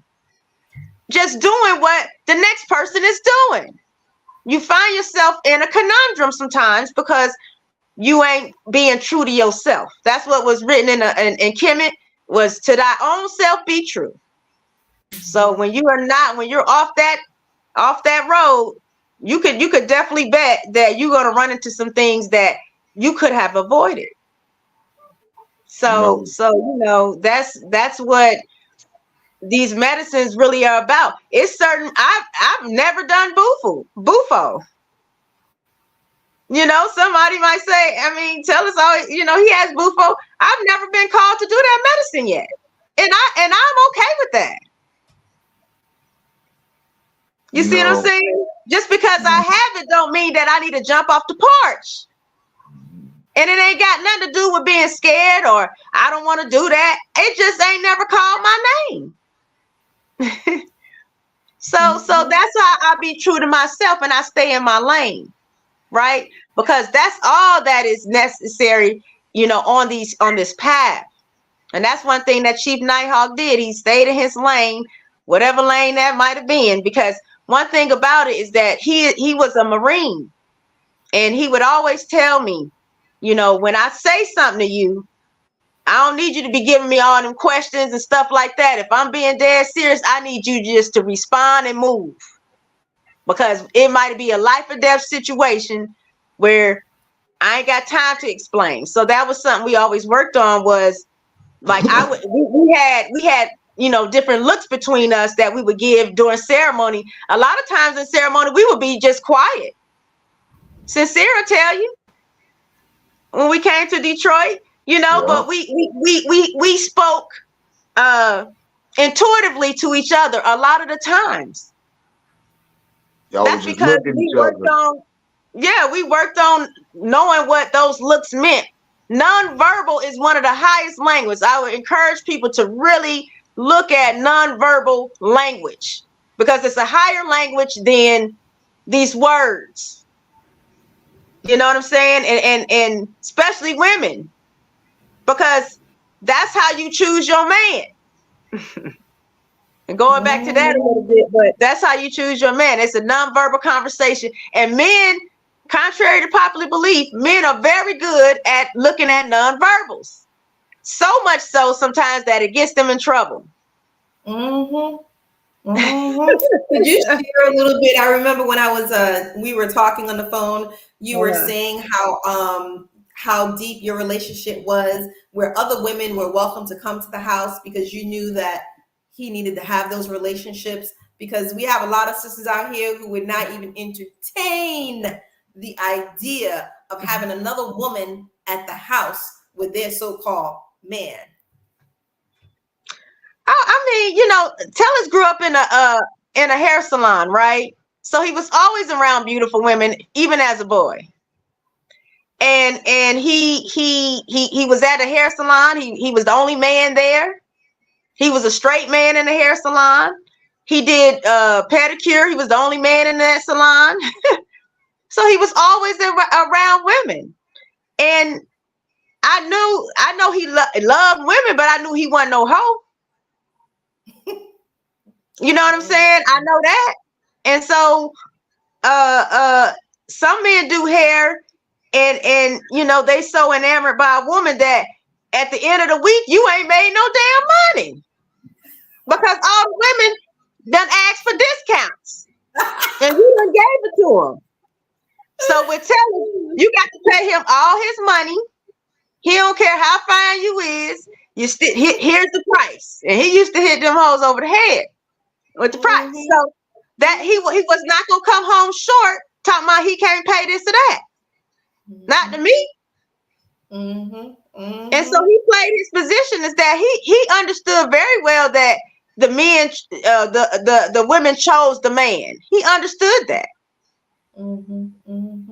And a lot of women, they don't understand that. I'm not choosing nothing. They supposed to come and find me. Well, honey, you could wait. Be waiting on the 12th of never, as my mama would say. You know what I'm saying? Ain't nobody coming to your house like Amazon to deliver no man. And most women are in love with the invisible man. I think Disney did them a doozy. Well, even if you ain't watched Disney, everything is telling you, whether it's the church, whether it's society, whether it's your teacher, your preacher, everybody is saying the same thing, that he that findeth the wife findeth a good thing. Yeah. But she's the one that's going to initiate this whole thing. Unless a man is going to rape you, you're the initiator, ladies. Sorry to tell you. So that, you know, I teach about how that all works. I ain't gonna go into it here, but it's a whole science to the art of attraction. There's a whole science to it. You know, this is what I'm teaching my daughter. I'm fast forwarding my daughter right now at 12. So she don't have to go through all the shit that I had to go through and learn the hard way, the backwards ass way, and how I came up. Because then nobody showed me the game. And there's not a lot of women showing the women the game at younger ages so that they could be more successful. You know what I'm saying? So that choice paradigm is very much what's out here, but we're not operating in it. And so that's why the lines get crossed a lot of the times, you know. But I would allow Chief, I would say, I always tell people, I'm not Shaka Khan. I am not every woman. I don't want to be. You know what I'm saying? And so if you deal with me, you better have some girlfriends that you can chat with, that you can, you know, hang out with, because I have things I like to do. I might not always be available in every capacity, and I'm not trying to be. So I allowed him, you know, and I won't even say allowed. He grown. That's why. He grown. I'm grown. That's why. And so we don't own nobody. You know what I'm saying? Whatever you decide to do, whether it's in the dark or the light, you gonna damn do it, because you're grown.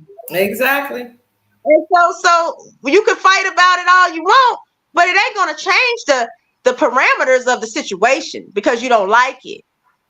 It ain't gonna change it. So a lot of women would be like, you know, in the basement of my house, you know, they'd be down there talking for hours. Hell, I encouraged it because I knew that a lot of women needed to have interactions with real men. A lot of the real men are dead or locked up in jail and maximum security. Matter of fact. So ain't a lot of real men out here. It's a lot of men who are beta, and I don't want to say is beta, being a beta man is wrong, but a lot of times the woman don't get the experience of being with a man that knows his masculinity well, who provides that energy for her, that she can go into her feminine, that she wants to. Because here's the deal. When you're around a man like that, you would be embarrassed to be in your masculine as a woman. When you're around a man like that. You'll be embarrassed because you'll be like, I don't want him to see that. You know, I remember I had to learn too. I remember when I first got with Tellus and we were riding in the car and something happened to the car.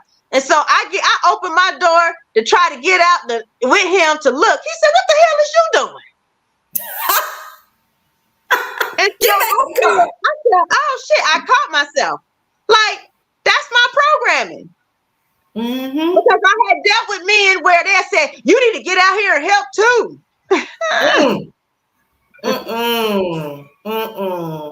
You know, but it's no things like that the women have to catch themselves. Because I remember another young lady telling me she was dating a guy and they went to the supermarket and she got out the car and she started to get the bags. And he looking at her like, what are you doing? And it's like we unconsciously go into that zone because we've been doing it for so many years, or maybe it trickled down from seeing other women, or like you said, at school, they're like, oh, you want to be independent, you want to be strong. But then there's a certain level of masculinity that comes with that we're not recognizing, we're not acknowledging, or that we don't see. And it's difficult to let go. And when we're around a masculine man, we can forget that, and we need to fall into our feminine state. And so we have to be reminded of that. You definitely have to practice that, you know what I'm saying, over and over again, you know what I'm saying? But if you're with that type of man, it becomes easier and easier for you to just, give up that programming. And that's what the medicines are good about. For me, it was my programming. I had a lot of programs running simultaneously. And none of them was doing me any damn good. And matter of fact, like Chief would always say, if we are programmable, then why are we not writing our own damn programs? Why is that? Because when I was a kid and I heard people say we're only using 10% of our brain, I remember thinking, well, goddamn, who's using the other 90%? If it ain't me. And then Erykah Badu said, you can't believe everything that you think because you've been programmed. Wake up. We miss you. I don't know what song that was, but that's what your sister said. And I understood clearly what she meant. Yeah, can't so it goes very, very deep. Yeah. Right. It goes very deep so a lot of people, I do an event called Goddess and the Fungi with the mushrooms, right? With all women. And I love a woman that is well educated. You heard me? I love a woman that's real educated, got a lot of degrees, super successful. They don't want none day of me because you know why? I let them know that all your schooling, just more and more programs you have than the rest of us. That's what you're presenting as. And a lot of them struggle to unpack that. They really struggle because I have excelled in all my endeavors. And you're telling me that I got to let that go? That I need to now, forge a new path? That's very hard for a lot of Black women because we have, really tried our best to be somebody. Mm-hmm. You know what I'm saying? But what we have left behind is nature. Speaking of nature, what we have left behind is that disconnect to our heart space, to our womb space, to the great mothers, So I got a We question. left that behind to go into these masculine worlds and get paid the same money as men. Equality. We forfeit a lot for equality to men, which don't make no sense because I push a man out my pussy. Don't make no sense. So I got a question to ask you, Madam Clark. I'm gonna put this out there to also Duli and Sincere 7. How do you handle our heartbroken, wounded sisters who don't even want to trust a facilitator of healing? Oh, Yeah, they second guessed you, but they'll go down to the European doctor and say, "Oh, my doctor said," but when they look at you, they immediately get suspicious. How do you deal with that? Hey, if I could jump in on that one. I think on the panel, I might be the most controversial out of all of us. So I think I might be qualified to answer this one myself. Look, so I'm going to tell you, one of the most dopest, most awesome things that people tell me that I love to hear is, I go off of energy and my spirit is good with you. Because this is the thing. Everybody on this panel, there's a lot of similarities between us. A lot of us do the same work, some of the same things. We do a lot of different things, but some of us do some of the same things, right? You're not picking us because of what we do. You're picking us because of who we are, and you trust in us in being who we are to be your facilitator. That's part of the medicine, right? So I don't try to convince, or I don't try to, make a person comfortable. I give them me as raw as I can give them. Like a lot of people have tell me, to change the way I present myself on my forums, my platforms, my lives, all of this. And I'd be like, no, because I don't want somebody to watch a live and be like, oh, I like this dude, and then get here and be like, wait a minute, I didn't know you smoke weed. I didn't know you cuss. I didn't know you talk shit. You know what I'm saying? No, I'm gonna do all that shit so you can see it. So by the time you get there to me, you already comfortable. Yeah, I already know you do all that shit, right? So I don't think there's ever a need for any of us to have to convince anybody. And, like I always do say, if there's a characteristic about me that stops you from getting your healing from me, then there's something you need to work on, not me. I think that, what's interesting is that I've seen over the years that people, what Sincere says is true, being authentic. And I've seen people that deal with the medicine world and they want to be able to copy somebody else's so-called culture. I remember I seen that even in the early 2000s when I was studying Tibetan Buddhism, and I was dealing with the Mahayana and the Hinayana and Vajrayana path. And I would see so-called Americans that wanted to dress like Tibetans. All of a sudden try to, they think that spirituality equates to talking very low, and I have to sit this way and look this way and this way, and that's going to qualify me to play the part of what we call being spiritual. All right. I've seen a lot of that. Some people might call that even cultural appropriation. But to me, what I find is very interesting, and I laugh at this all the time, because I don't want to have to change the way I dress and different things like that.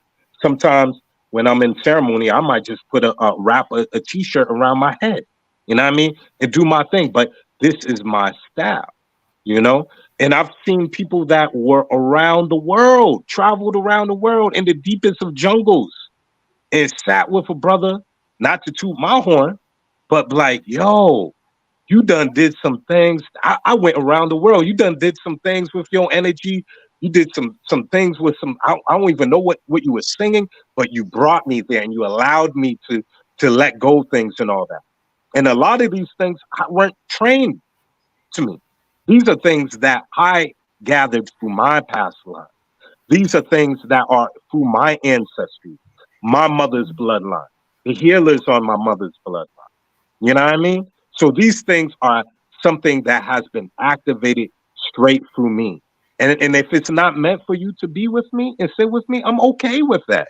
This is not first of all, this is not a popularity game for me. I'm not trying to be the biggest man out there doing this work or not. There's enough of people out there that need help, man. And there's enough of work for everybody. You know what I mean? So it's like, my thing is this, it's like, if it's meant to be, our paths will cross. You know what I mean? And that's how it always been. You know what I mean? That's how it always been when you come across friends and people that you come on your path, even teachers that come on your path. You know, this is your own destiny, your own fate unraveling right before your eyes. So if it's not meant for the person to come across you, it's okay. And some people might judge you just on the base how you look, and they might lose their blessing for coming from a place of just I'm judging that person outwardly. How can this man be a medicine man? He looks like this hip hop type of dude. But they tell you all the time, don't judge a book by its cover. You know what I mean? And they have something. I'm reading this book currently right now. It's called The Divine Madman by the life of Drumpan Kinley. He was this master from Bhutan. All right. Now, when we talk about the crazy wisdom masters, some of them would be called the Mahasiddhas. All right. When we talked about Sunyata Saraswati, he was a crazy wisdom master. You know what I mean? And these are the people that outwardly, by the masses and what the masses deem as what is spiritual and what's deep, these people would do the opposite. Just to mess with their ego. Just to chip away at their pride. Because you might have some people like, and even Firewater told me this about Sunyata. You might have some students that like, oh, I'm vegan. You know, I'm so spiritual because I don't eat any meat, you know? And he would purposely bring that student to this restaurant. It's like, hey, you're going to eat this fried chicken with me. You know what I mean? Or you have this other person, oh, I don't drink or smoke because I'm holier than thou. You know what I mean? He would be right there and break out the wine and tell his closest, one of his students that are super so-called pious, hey, you sit down and drink this wine with me. Not to say that he was a drunk, not to say that he was overindulging on any of those things, but he did those things purposely to be able to let you know what you think is not always what it is. And when we look at perception, when we look at even what we deem, I'll never forget, big up to Keitha or Sister Nikki. I'll never forget, she had us eat this particular herb just for an exercise on perception. And then when we ate this particular herb, she had us eat some different fruits. She had us eat a lemon after we ate this herb. And she said, what does the lemon taste like now? The lemon tastes mad sweet to everyone. So she's like, what is perception? Some people might say, well, when we look at a lemon, it's supposed to be sour. But that might not be, that whole exercise was to let you know, it might not be sour for everyone. It might be sweet to the next person. So when we look at spirituality, we have to understand first and foremost, when we look at the supreme universal mind, that force that we want to call God, Goddess, Great Spirit, has many different faces. You know what I mean? Has many so-called personalities. That's why you had Kali, and then the next face of her is Green Tara, for instance. You know what I mean? So they were constantly showing you, just like you might have Hathor from Egypt or Kemet. On the flip side of her, you got Sekhmet. But it's showing you don't be so attached to what we think is always the so-called 100% truth. That's what get people in trouble. That's what we call dogma. And that's why so many people have been burnt at the stake and killed over so-called religion that they felt this is the truth and 100% truth, and that's it. If you don't accept Jesus or Muhammad or whatever, you're going to go down in hell, and that's it for you. No, the spirituality, what we call having a connection to the divine, can look like many different things, you know? And that's what the crazy wisdom masters were trying to relay and communicate to people, you know? I'll leave you with one thing here. There was one great master. Y'all can look him up. He's from India. His name was Tilopa. And he had a student named Naropa. This is the lineage that leads to this great yogi called Milarepa. He was one of those, when we talk about Sheikh Ahmadu Bamba or Simeo Toko, where you hear about Uncle Hank talking about all the time in his shows, most people haven't heard about Milarepa. He was a man that lived about 500 to 600 years ago that could fly, that could literally shapeshift, that could do all kinds of things. You know what I mean? In February, I posted to go to Dagon, Colombia with my friend Juan Pablo, and we're going to see the grave site of the last living shape-shifting shaman in that area. And to this day, you have a leopard that still sits on the grave site of this great man every night. You know, so this stuff is real. It's not make-believe. Just because your culture and your part of the world never seen somebody that could shapeshift doesn't mean it doesn't exist. Just because you're part of the world, you never seen anybody levitate doesn't mean it doesn't exist. That, or you want to say it's pseudoscience. No, your culture is backwards. Okay, first and foremost. All right, we're dealing like my sister said, dealing with mind control. Okay, so just because you never had any type of situation of witnessing or seeing anything like that doesn't mean these things don't exist. I remember I had a sister from the project that had levitated, Sister Blue. You know what I mean? Wasn't into none of this metaphysical stuff. One day she was running real fast early in the morning, getting her jog on. You know what I mean? Next thing you know, she levitated off the ground a couple of inches. She was bugging out.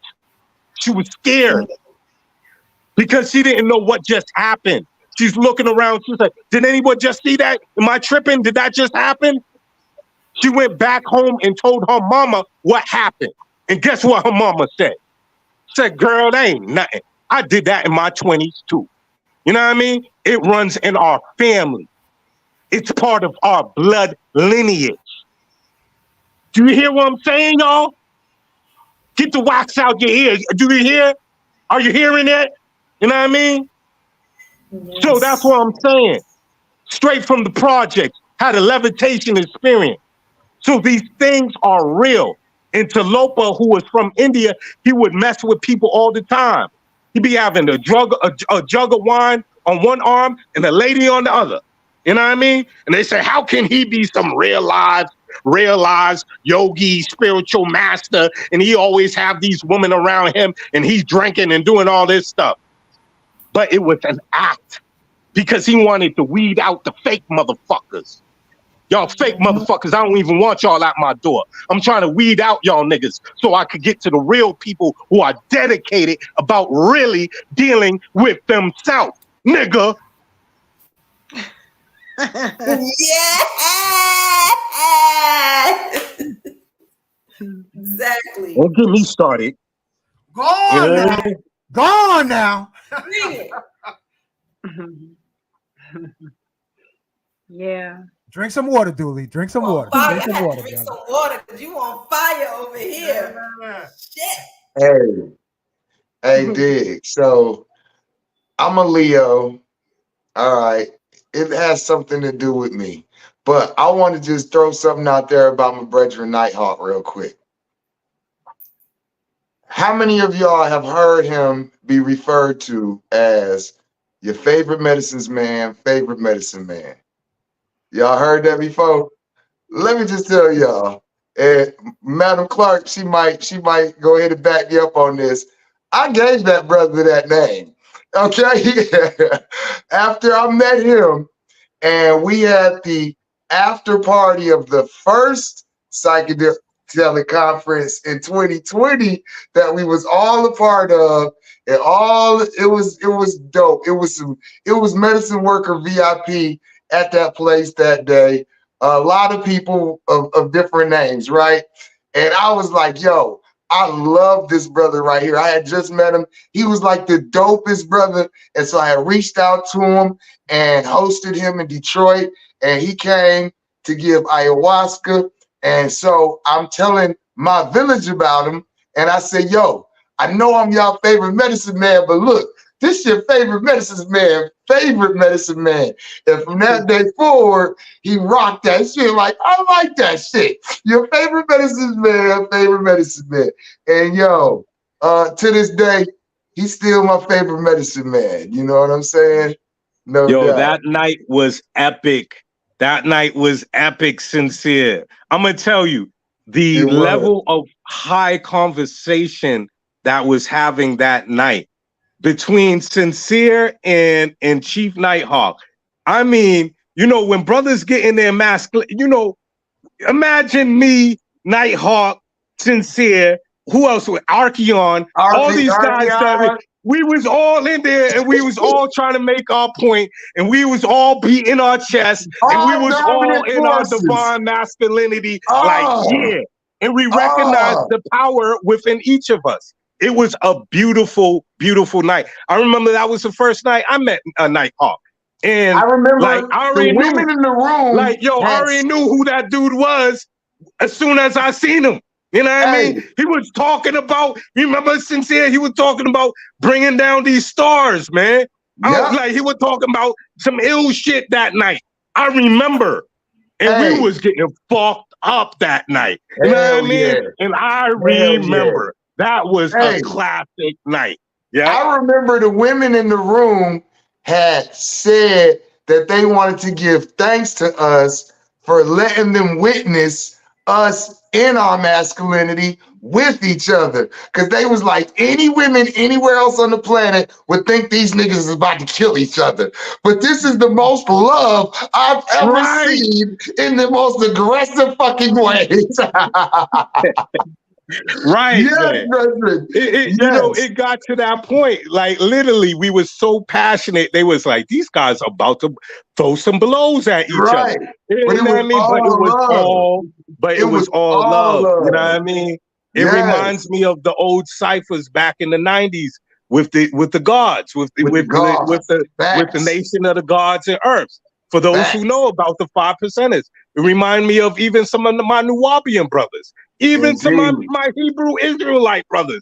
Like they get so passionate of their stuff, but it's the exchange of ideas, it's the exchange of information, which was so beautiful to see a group of people that were so passionate about sharing things that they love, about sharing about medicine work, by sharing, well, I see this. What did you see, bro? What, all kinds of things. You know what I mean? I always say, if you put me in a room with 3 people, I'll be all right. That's people that's been in the military, people that's been in prison, or nerds. And NightHawk was all 3 of them. That was my man. There was nothing soft about him. I don't give a fuck how hard he came. He come back at me hard. I'm like, hey, fuck you talking about? Hold on, nigga. Hold on, nigga. Yo, hey, when she said he was a man's man, facts on facts on facts on facts. You know what I'm saying? He was not going to hold his tongue. That brother was going to let you know. You know what I'm saying? But he wasn't aggressive. And that's what he was explaining to me. Because I was like, because he was saying to me, like, people say the same thing about me. I'm like, about you? What do you mean? Like, you nice as hell. He was like, bro, that's because me and you kind of cut from the same clump. But what you don't know is I'm cut just like that. I'm just not aggressive in my expression. And that's what I'm learning from Madam Clark. Like, shut the fuck up and let me go through all of this shit. You ain't got to calm me down. You ain't got to tell. Just sit there and let me. And I'm like, yo, I get it. You know what I'm saying? That's that yin and yang. You want to make a bunch of noise? I'll shut the fuck up. You know what I'm saying? She said, don't join me in the shit. Yo, Indeed. I'll never forget when Chief NightHawk just gave me some good advice on life. You know, I was in his basement, and I was just talking about my own personal things I was going through with my baby mama and things that were going on in my life. And he didn't have to share certain personal things that he did, but he was that type of man, that type of brother that would allow, and we actually both teared together. You know what I mean? And that will be a memory that I will always hold dear to my heart, to let me know, man, that, you know, and that's the beautiful thing about friendship and true leadership, to show you that, yes, people can be vulnerable. We sometimes, when you have these people that are on these podcasts and leaders of the community and stuff, sometimes we put these people so high up on the pedestal, like they don't go through things. You know what I mean? And the thing is this, like I said before earlier, everyone is still learning, going through things, even the greatest of masters. That's why we're here. You know what I mean? So again, for people to even hold space for each other and be able to say, hey, man, I could relate, brother. I went through certain similar things. You know what I mean? Be easy with yourself. You know what I mean? Be okay. Duli, you're always working. When you going to take some time for you? You know what I mean? Just certain things that was really brought to me that I really appreciated about that brother. I would tell people all the time, when people say, hey, you know, I'm interested in ayahuasca. Where can I find somebody I could say? I always would say Chief NightHawk. First person come out my mouth. You know what I mean? I always. You know what I mean? I'll be like, because like he's not only was he knowledgeable about his medicines, he had experience. And that's what we was talking about even here on this platform, starting from the beginning of this show. Like people that jump in, you got to know who you're sitting with. You got to know, some people are there just, you know, I've seen some shit, y'all. Like even what I said, when I used to be in years sitting, holding space with people and seeing these shamans doing certain things. You know what I mean? The stuff I've seen over the years. I'm like, okay, you just gonna let that person, they're having a psychosis over here, and you close the circle because you're tired, and you just gonna leave that motherfucker like that? Really? So what I'm talking about, and a lot of these people just for the money, y'all. So I'm gonna speak upon it. That man was authentic, and he loved what he did. That's the difference. When you have somebody that loves what they're doing, that they came to this earth. I'm getting goosebumps on this, right, y'all? I'm sorry. I'm feeling them right now. You know what I mean? But I'm telling you, and when you have somebody that came here and know their purpose and know what they came here to do, you know what I mean? And have a passion and a love for this, then that's somebody you got to rock with. You know what I mean? Yeah. That's like, I could speak from that because I never knew I was going to be in this medicine work. You know what I mean? Even though I had a great foundation with my moms and my pops, and they weren't perfect, and I still grew up in the motherfucking hood and shit, but still, I never knew. If you ask my day ones, they'll tell you Duli would have been the last one we thought that was going to be doing some healing stuff. That nigga was crazy. You know what I mean? Right. So for me, when you finally, there's a path that we already make this stuff, these agreements even before we come here. So when we come here and then they finally kick in and say, okay, I get it. This is what I'm supposed to be doing. Yes. Man, it becomes ain't nothing more beautiful than that. To find your true passion, to find your true love of what you want to do. Work is not waking up and saying, oh, I can't stand, I don't want to go here dealing with this shit again. And these fucking boss and these motherfuckers don't care about me. You know what I mean?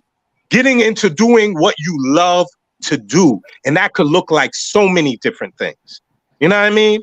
It's so vast, but it's a love and a passion for it. And when you find somebody all that into want to learn about more of this medicine work, that's the qualities that you look for in an individual when you're talking about wanting to sit with someone. Someone who has a love for it, what they're doing, has a passion for it, who has integrity. You dig what I'm saying? That's right. All right. Yeah. Yeah. Right. And that's one of the things that, you know, I loved about Chief was that it didn't matter who it was, or he was a great reader, of people. And I used to always tell him, you know, you're the most courageous person I know. I still believe that, because he would walk through the fire with anybody, a stranger. If it meant that they were going to save themselves, you know, and he would do it. A lot of times after the ceremonies, people would say, all I felt from y'all was just unconditional love, and y'all don't even know me. And he could hold that type of space. I always say people in these positions, they have had a lot of human experience. Tellus would be in prison, and I never heard anybody say this that had went to prison, but he would say, prison changed my life because I learned who I was in there. I needed a timeout. And I would look at him so strange, like, what the hell? I ain't never heard nobody say that. He would go into solitary confinement, and he said, you know, I really met myself up in there. And I would be in there for days. He said, so he would tell people in ceremony, so I've been sitting with myself before this medicine. Okay. And I've been through all of the human, and I would always say, I think you've gone through all these things so that you can understand the human plight, no matter what they had been through. He could understand that. If you're a practitioner and you know you ain't paid your dues, this probably ain't for you. Because these peoples that is the real peoples who do this shit, okay, they have gone through things. I'm in the biggest initiation of my life when he crossed over. You know what I'm saying? Because I'm aware of that. And it's only for my highest good, somehow. And that's a lot to process. But I know that. Otherwise, it wouldn't have happened. Right. You know, I can't ask, why me? Why me? Because that'll never end. So when you're vetting who you work with, you know, look at their character. How do they treat the person next to them? Right. Forget a ceremony. How do they treat the person next to them? How do they treat their children? Because Chief loved his children. Okay. It wasn't nothing I could do to get in between that. And I would never. He loved his children. He was so happy to have children. He knew our children was such a blessing, and y'all should have seen them. So let me tell you, I got pregnant within 3 months of knowing Chief, which was really crazy, okay? Because I was like, oh, Lord, you done did it now, Anna. You don't even know this nigga. You don't even know what the hell, you know what I'm saying? This man a year out of prison, you know what I'm saying? He trying to get his life together. All of this coming at me. And then I throw in, I'm going to have a home birth. And you know what he said? Let's do it. Okay. Now, mind you, Chief is from the ATL, Georgia. Okay? Grew up right over here on the east side in Kirkwood. You know what I'm saying? And you know, when I met him, he was real street still. You know what I'm saying? Really street, heavy programming. And I said I wanted to have a home birth, and he said, let's do it. The way he stood in the gap for me, having these babies at home, not knowing anything about it. He didn't know nobody in his family. All his family members thought we was crazy for doing this. They were like, hey, y'all know they have hospitals, right? But we decided, I was born at home, right? So I wanted to keep that tradition. And that's what we did. And him and my midwife, God rest her soul, him and my midwife was peas in the pod. Even more, they had a tighter relationship than me and her had. And she always told him, she said, Tellus, I want to work with you. She said, I know you're a midwife. And that's exactly what he did when he was working in this medicine. And you stand in between these worlds and you help bring people back to themselves sometimes. Right. Soul retrieval. Right. I witnessed it. He done brought me back a couple times. And I was the main person. I was the main person who had control issues. You know what I'm saying? I'd be like, I don't know about this. You know, I don't know about this medicine. You know, when I got heavy into mushrooms, you know, the mushrooms was always trying to learn me, let go of your control. That's an illusion. And the first time I went back, I came back and he was standing over my body. And I said, what the hell happened? And he was like, you was fine. I was watching you. I know what's going on. Now, mind you, y'all know him as Chief, but I was like, don't ever let that happen again. But I did feel secure that he knew what was going on. And that happened a couple of times. And he would always bring me back. And that's just what the type of person he was. Like, he wasn't afraid in this world. He was always strong. He was always, you know, he would look at me. He'd be like, let's crank it up. You know what I'm saying? Let's balls to the wall, you know, and I'll be like, all right, you know, I'm riding with him, you know, and I really appreciate that type of character. The character that he had was unmatched, but he had to do some deep work on himself. He was always, if I came to him, if somebody came to him, he didn't have a problem apologizing. He didn't have a problem saying, you know what, my bad. That shit was, I can see what, you know what I'm saying? He didn't have that problem because he knew that he could misstep. He knew he could make a mistake. Wow. So you know, when we first started off in this medicine world, we got caught up with a crazy ass shaman. And some of y'all probably know him, but I ain't gonna mention no names. But like, there are some things. Hold on. You're not gonna skip. We don't need to know the name. Could you please share a crazy shaman story? we know some crazy shamans too, but we'd like to hear a crazy shaman story. Well, this person was taking advantage of people's. And see, when you first start doing this medicine work, folks out there who ain't did medicine work and who are interested, you don't know what the hell going on. And back in those days, there wasn't all this language around it. Back in those days, nobody was talking about it. If we posted a group picture, everybody said, where y'all at? We were like, oh, we're at a gathering. We couldn't say we was doing ayahuasca. Now you can. So we didn't know. My sight wasn't turned on like it is now, nor was his. Wow. And then when you run into somebody who is a master sorcerer, who and I give Jack his jacket, who knew how to traverse those worlds very efficiently, and you know nothing, you about to get got. Ayahuasca is a visionary medicine.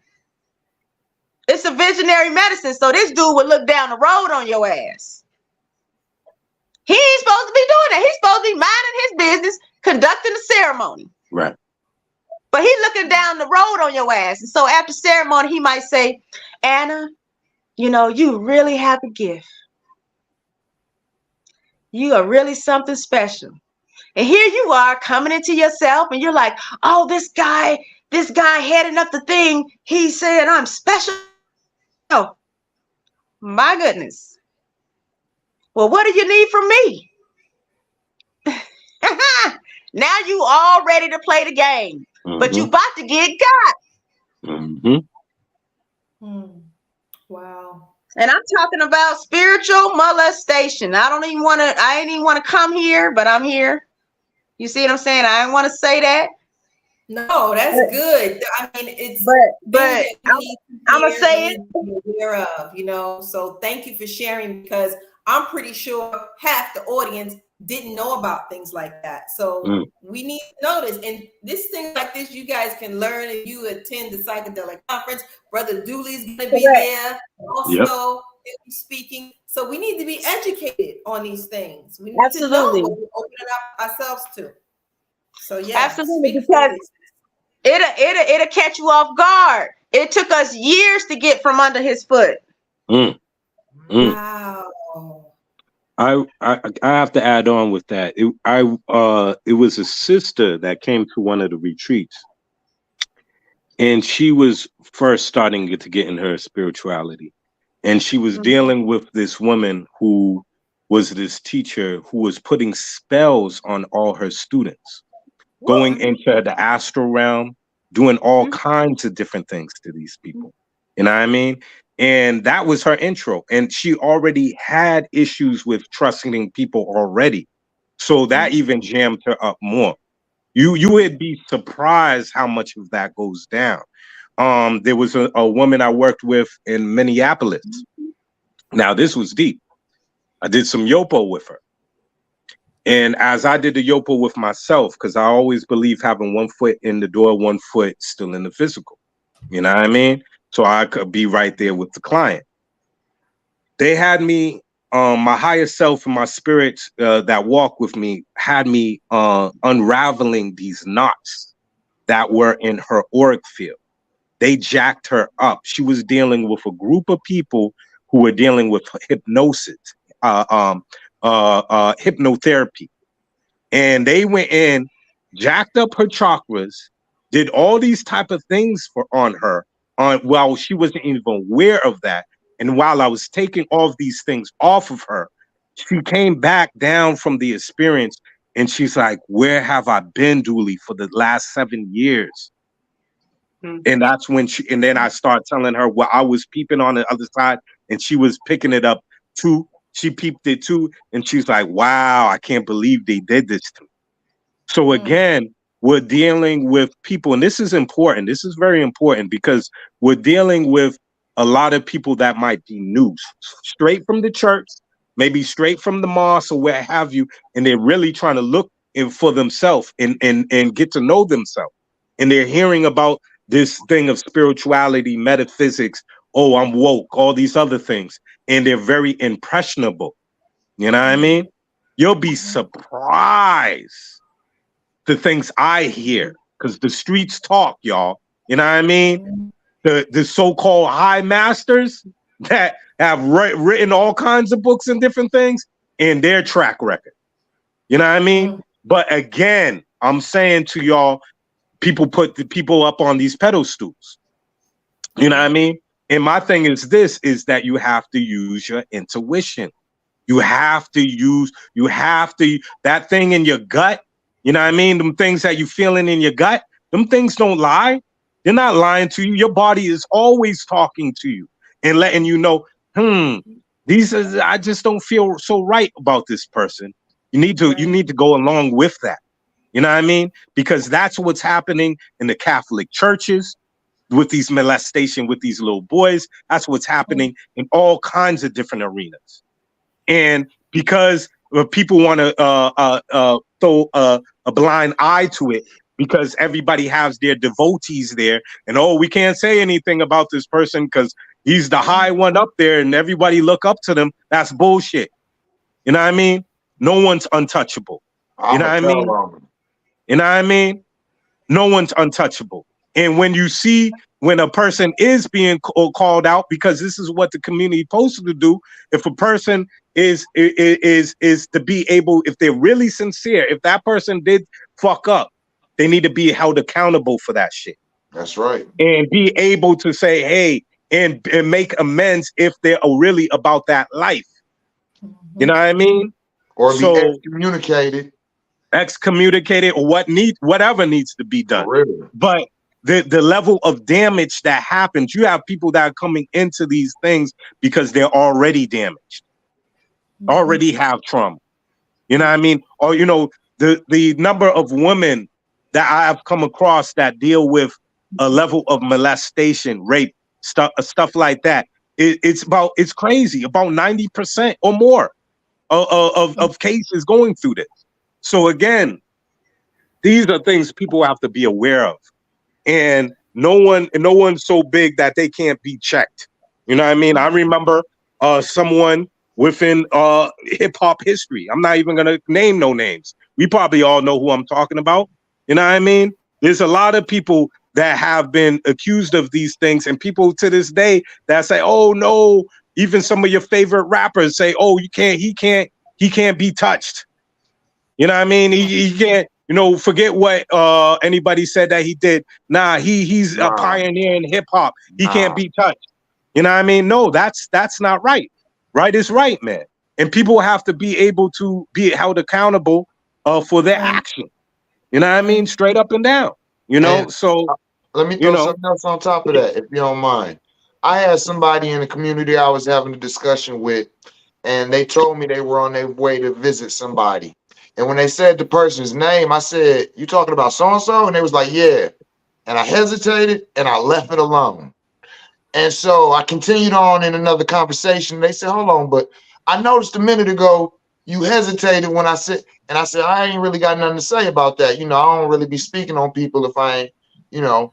And so he said something like, "Well, you like the second or third person that's saying something." Well, I said, "Well, maybe you want to go back to the first or second person and talk to them." And he said, "Well, you know what? They didn't say it to me directly. They said it on a video that I was watching from a couple years ago." And, you know, we went on with the conversation. They called me back later and said, "You know, I had hit that person up that I watched from the video and asked them about the person." And they were like, "Nah, we don't." And he said to me, "You know what's messed up is in this community, people will speak positively about people, but when then that person does something to violate, nobody talks about it. Nobody tells nobody." And it's kind of like, you done did all this promotion of this person, and we got all of these videos going for years on end that we ain't thinking about. I said that shit 2 years ago. "Yeah, I just watched that shit last week. I got an appointment with my man next week." No, don't do that. Don't do. So it's kind of like, ooh, like we need some type of system that we can report back to, like, you know what I mean? Where it's like, and we already know it's crazy out here. And also too, like, I feel this important. Anna, you said this too, that there was moments where you would make sure your presence was known when Chief NightHawk would have certain female clients, and because he would intuitively pick up this sister might have a lot of trauma, might be uncomfortable working with a man. So the importance of even having a woman there to make sure that woman even feels safe is important as well. Because I've heard cases in situations where motherfuckers were thrown under the bus too, where niggas didn't do nothing and they were accused of stuff. So that happens too, you know, because you're dealing with a lot of damaged individuals out there. And so my brothers, y'all, and even from experience, you got to protect yourself as well if you're doing this work. You might have to have some females support systems and assistance there for you. You know what I mean? For your own protection as well, because you're dealing with sacred medicines, and sometimes things could get blurry, and somebody could say, "Oh, I thought this could happen," when that shit didn't happen. So a lot of these things we have to be mindful of and be aware of as well. You know what I mean? I'm just throwing that out there as well, you know? Yeah, because either way it go, you know, sometimes people are just not well versed on how all these worlds work, right? And they may not have the language or the articulation to go with what actually happened. I would just say, I would challenge the brothers to really, you know, have a handle on your sexual energy.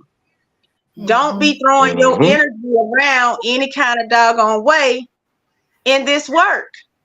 It's unnecessary.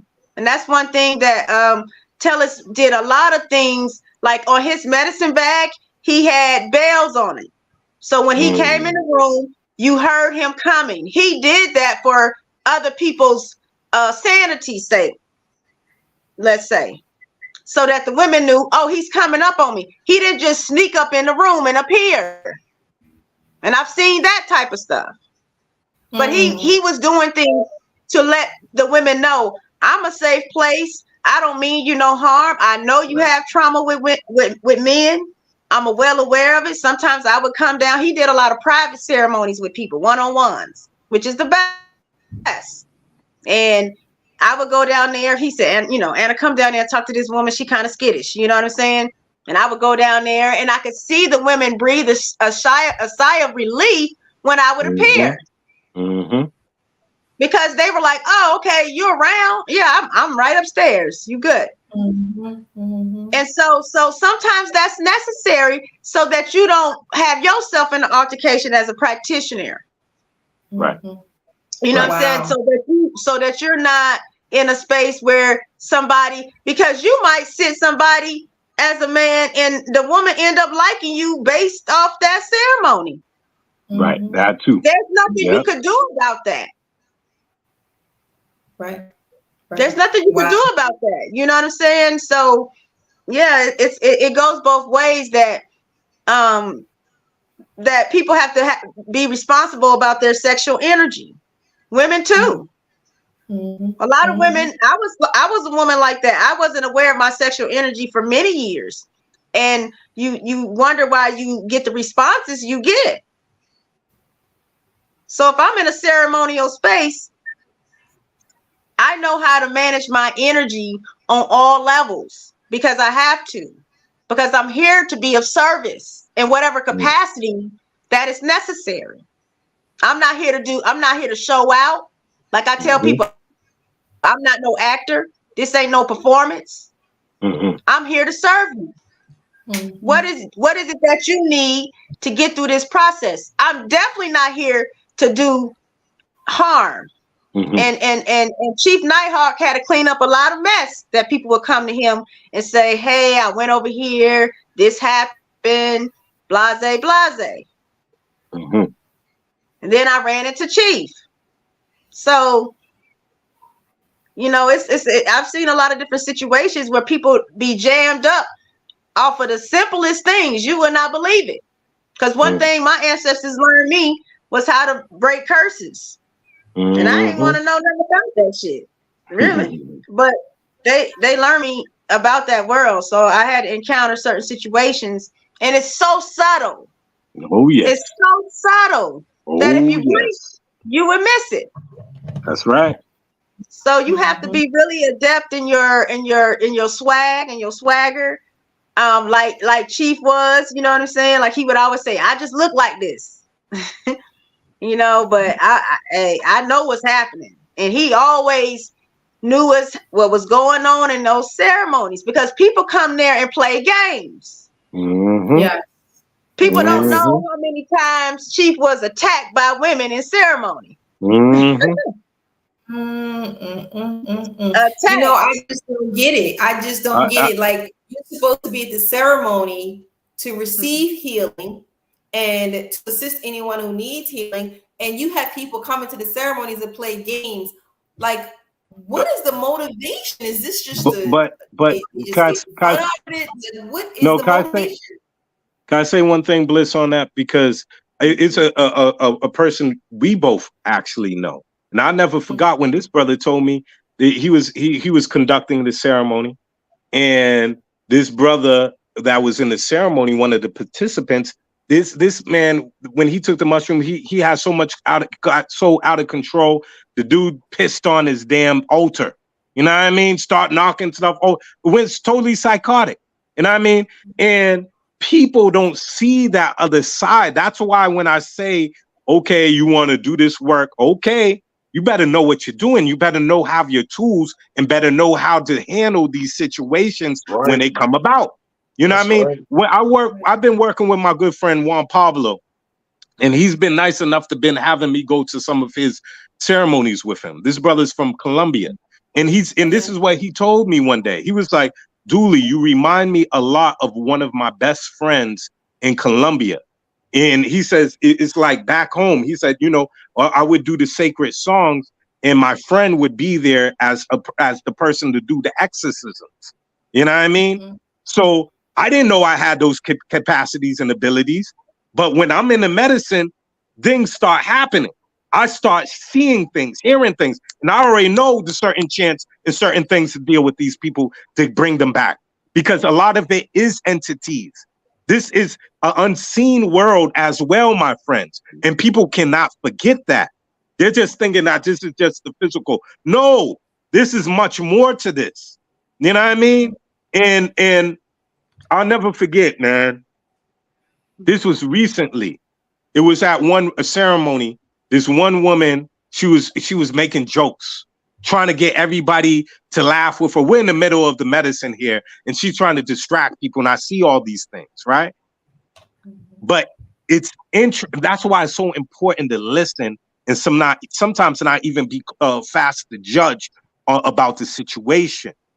Because the next day when we had integration and we were talking, she was like, you know what? I got very scared. She said, in my mind's eye, I seen this negative energy that had to come out of me. And she said, when I seen it in my mind's eye and when I actually purged, and she said she looked in her bucket and seen some hairy, dark, gooey shit that came out of her. She said, oh shit, this is real. That's when it kicked. That's when it got. She's like, oh my God, this ain't a joke. She's like, y'all got me into something, some real stuff is going down. And that's when she got scared and wanted to do the jokey thing, because that was her protective mechanism at the time. I seen people that wanted to joke around and not take things serious. I'll never forgot. It was this one Arab dude. His grandmother came in, jumped in my body, had me knock on the door 3 times and started speaking through me to him. She's like, I want you to tell him this right now. So next thing I know, I was like, yo, you know, somebody's grandmother is in the room. The young man must have felt her energy, and he started scooting up to me, the one that was wanting to make all the jokes and stuff. And he said, is it my grandmother? It's like, yes. And this is what she has to say to you. That motherfucker started crying and just started purging right there. He knew at that point, he knew it was real. You know? So some people come into these ceremonies because it might just be popular and they think this is the thing to do. This is the fad. And they don't even know what they're walking into because they heard the next person is doing that. So they don't have the full knowledge and respect for it. And then you have some people that walk in with their own traumas. And then you have some people that walk in that just got some full-blown demons that been riding on their back for the longest time. That's what I was. And you got to know how to deal with them. Yeah, that's what I was about to say. Was some people, they be going through a lot of traumas and dramas, and they be reliving them during their journeys. And whoever makes themselves present is making themselves the living entity of whoever they're battling in that drama. So if they're going through a healing within their consciousness with the violation that occurred, and you walk into the room, a lot of times you become that person while they're in the midst of that. So sometimes it's that type of energy too. So that's, and I'm gonna say real quick, you know, the theme of all of this is order. Is order, because this is something that we've been talking about, is learning steps into getting to all this. And what I've heard all of us on here say, or at least that I know that all of us have, is we have a walk that has taken us through the different realms to be able to do the things we do in these high realms now. You know what I'm saying? Like I tell people, I was dealing with meditation and onerogens, which is basically sleep realm substances, far before I ever did a mushroom. You know what I mean? So my security clearance had already been established. I've already been transcending in meditation. I've already been doing these breathing practices. So boom, then when I go into dealing with the mushrooms, going into dealing with the boofa, going into dealing with the ayahuasca, all of these things are more and more security clearances. Those of us that's on these stages, like the Queen said, like the God said, we've been here 20 years plus. We've been trained. We didn't just start off a couple years ago and, oh, this is dope. I did, a couple grams. Now I'm on 12 grams. Now I'm about to start teaching and selling. And no disrespect to anybody who's demanding 2 years, but we've been through practices. We've been through rites of passages. We've been through initiations. We've been through classes, courses. Shout out to Miss Bliss, fellow Condor coach, right? Integration, right? All of these different things, right? We pay time and money to do these classes, to sit with these masters, to learn these things from mouth to ear, to experience these things over years, to get to a point where it's like, now I can show you because I know what I'm talking about. Right. It's that's what we're missing. Rites of passages, initiations, and all of those. Like, we don't have that anymore. So now everybody's just running around saying, I do everything or anything. And now people are, as we spoke about in the beginning, out here in a harmful situation, out here not knowing what's going on, out here with nobody even knows who gave you the medicine. Like, come on, like, who brought you here? I want to touch on also, unfortunately, I know 2 people that are literally locked up, and one is in Bali, another one's in Georgia, and the sister was riding around in a car with her headlights out in Georgia, and got pulled over. She got mushrooms in the car, and in Georgia, mushrooms are felony. So saying that, and that's all I'm going to say, y'all be careful as far as knowing your local laws. You better ask ancestors to protect you, because we got, unfortunately, we have an epidemic of arrogance where I've heard too many times, give me those mushrooms, I'll take them myself. And I remember the amazing stories from Master Kalindi Ayi, telling stories about arrogance and entheogens, because straight talk, mushrooms is a spaceship and a time machine that can go to the macrocosmic level or the microcosmic level. And unless you have a guide, you got to be a damn fool to go into one of the most powerful spaceships of consciousness and decide in your ignorant arrogance that you're going to punch the pedal to the metal and roll the dice on your well-being. Yeah, because it's not necessary. Who you in competition with? You know what I'm saying? Like I said, go slow. Why you going fast? They ain't going nowhere. They've been around for eons. Mushrooms have been. You know what I'm saying? They ain't going nowhere. That's what, some people would come to Chief and do 2 ceremonies out here. Now they sitting people. Why you doing that? Ooh, did you hear what she just said, Bliss? Yeah. They had a go-kart ride on a mini mushroom, and then they had the arrogance to think they can go and do it on their own, and then crash and burn. Yeah. Yeah, because some people think that they could come to your ceremony and know what you doing without them telling you a damn thing, and that's arrogance. Yeah. You don't know how he built the container. You don't know what he did outside the house. Right. You don't know what he put in the ground. You don't know nothing. But you out here saying, "Oh, I could do what he do." You know how many times Chief heard that? How many times I've heard that? Yep. Wow. Yeah. Wow. It's a shame. It's a shame that we have people that look like us who would so willy-nilly, have that level of arrogance when you don't know nothing. Every time I get on the mushrooms, they remind me that you don't know nothing. That's right. That's right. And I feel like I knew a lot. So, a little humbleness goes a long way. Speaking of humbleness, this reminds me of a brother that he was into the Hotep priesthood. Is all I'm going to say. And he was like, "Yo, bro, I want some, I want some medicine. I could do it by myself." I'm like, "All right, okay." He was hitting me up a few times, and the first time he was humble. He said, "Oh man, that was beautiful." And he said the second time he went in there with that Hotep priesthood, and ain't nothing worse than a psychedelic ass whooping.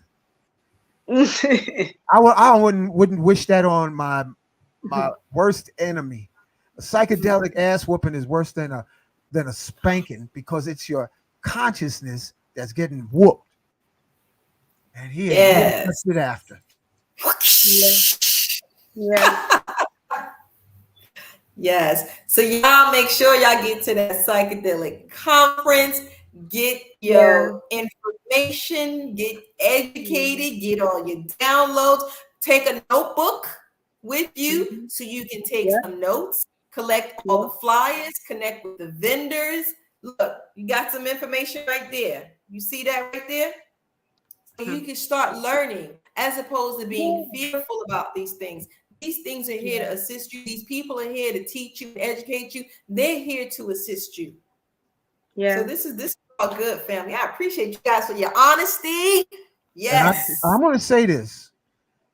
Back in the day, my place was a psychedelic cesspool, because I was just like love and let love, live and let live. You could donate 20 if you ain't got nothing. Bring some oranges and grapes. Until I asked Ascended Masters to filter and direct who they wanted and who they decided was ready for a meditation. And when that happened, everything got smooth as a cruise in the jet stream. Special acknowledgement as I'm looking at his pictures: Sheikh Amadou Bamba, Saint Germain, Nikolai Tesla. One time in the medicine, I'm gonna share this. I was asking Tesla, I would go into the medicine to ask for recipes, and then I would ask some of the brothers that's selling mushrooms, "Yo, why don't you go in and ask for a hit song?" I mean, that's the way Kalindi taught. Right. That's right. Hits. So anyway, I went in and asked Tesla specifics, for my for the Tesla bottle. And after he gave me the download, I looked at him and said, "Who are you really, family?" I said this on shows before. He peeled out of his skin suit, and underneath was this bald-headed, broad-shouldered, blue black man. And I said, "Who are you?" And he said, "I am Amenhotep." And I was like, "Oh, damn, this is like Octavio Butler's sci-fi series where these ascended masters jump in skin suits to match the audience that they want to captivate." That's right. So you got to stay open, family. You in pre-K, because this medicine will help you, but a lot of us, we got to go through the dark side of our trauma, because the one that you pointing your finger to, you got 3 back at you. And we are, and I always say, our community is like broken-hearted, wounded souls in a dysfunctional junkyard sliding on chicken grease. Damn. We need a rope to get but hope. And that's the importance of Uncle Hank about that combo, man. I can't emphasize it enough, man. And Chief NightHawk would talk about it a lot. I call it the cosmic vacuum cleaner, and also the snake venom. There's a lot of people that deal with mental trauma.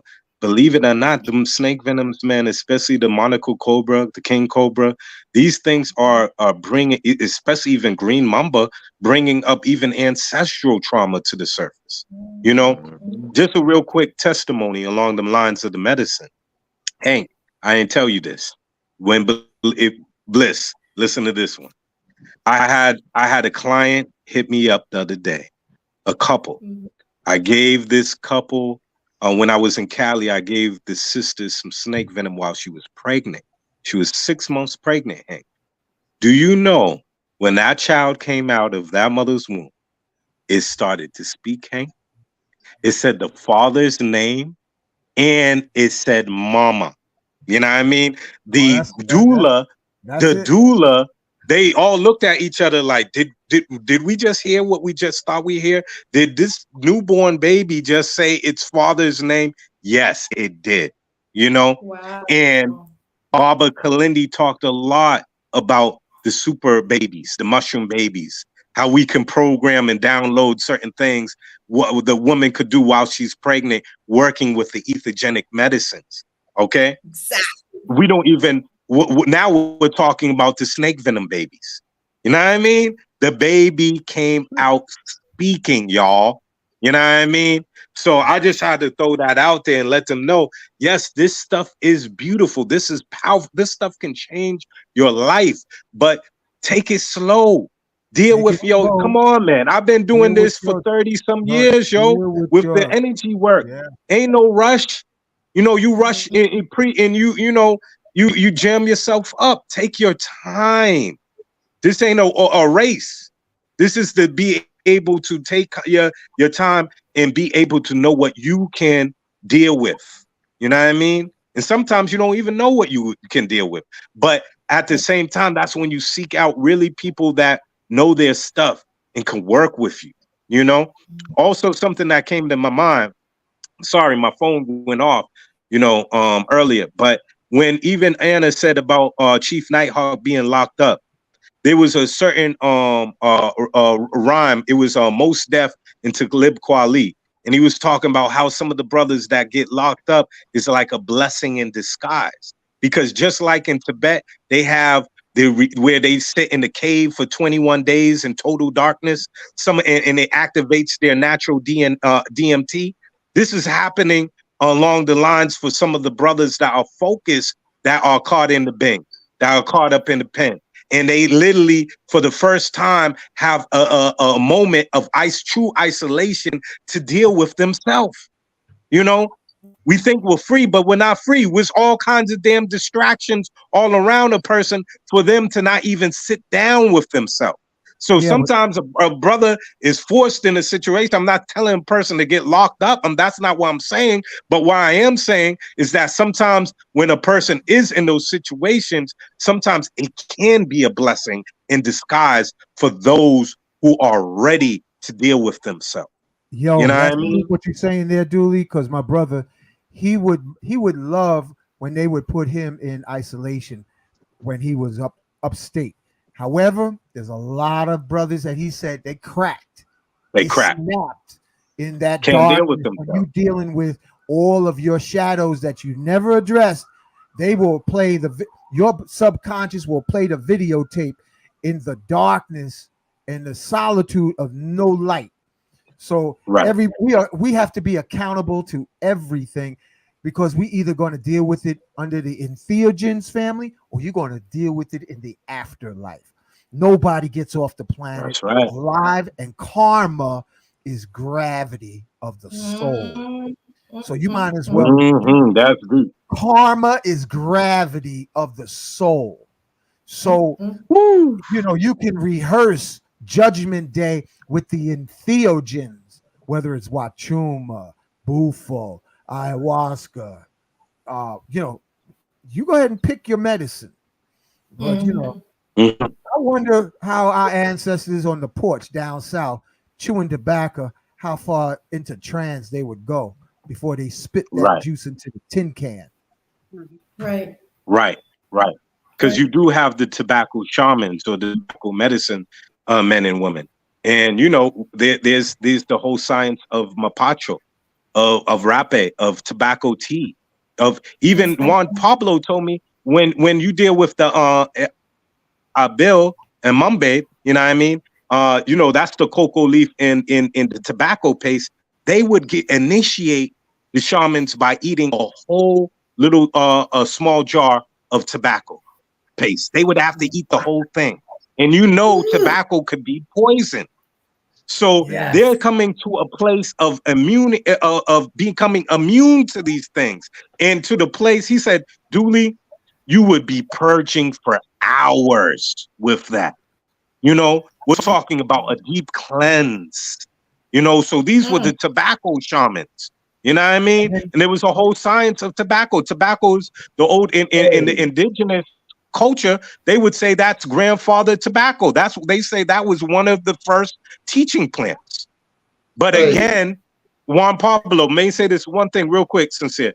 They would say, he said all the medicines that he would have a hard time traveling with would be the Mambe and the Abil, because there's such a negative connection that happened over the years in the U.S. with tobacco, with abusing cigarettes and all these other things, and also the cocoa leaf being with the cocaine.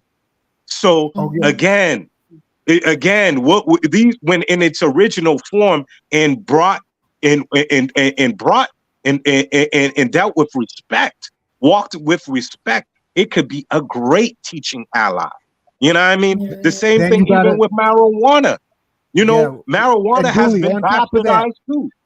I just want to say this. Now you got to know how to deal with orishas, because when you start dealing with that tobacco, then you might find yourself drawn to rum. So you got to know how to relate to Shango, Ilegba, Oshun, Yemaya, Oya, Olokun, all these forces. How do you deal with that?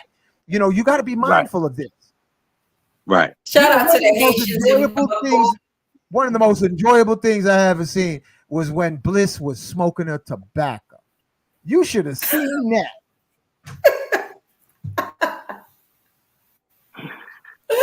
Oh man. Sincere Seven, what was you getting ready to say, bro? I'm sorry. No, I was just adding on to what Duli was saying about that tobacco.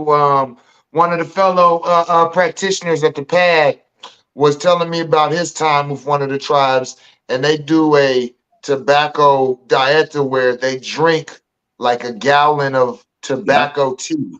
And as you drinking it, it's causing you to purge. And after you purge, you keep drinking it. And you purge it, and you just keep doing that until that whole gallon is gone. Sincere, I've dealt with the tobacco tea, bro. That joint ain't no joke, bro. You know what I mean? Actually, that ain't that's no one of joke, my bro. favorites, man.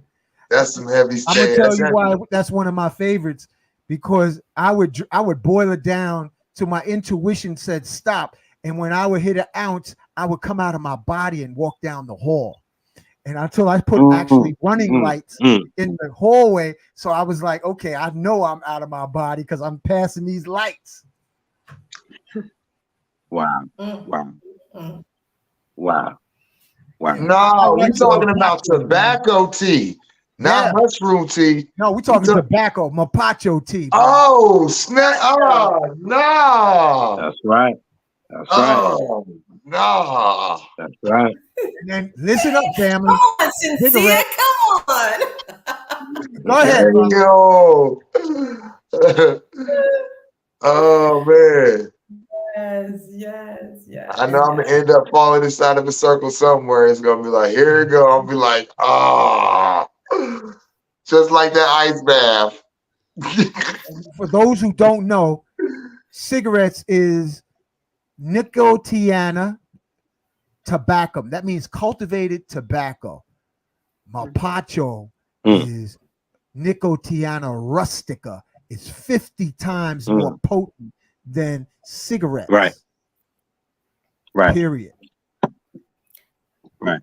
Yeah, mapacho, the traditional tobacco, is something that indigenous people were using prior to the arrival of the Europeans. And it was a natural substance that we used as a medicine.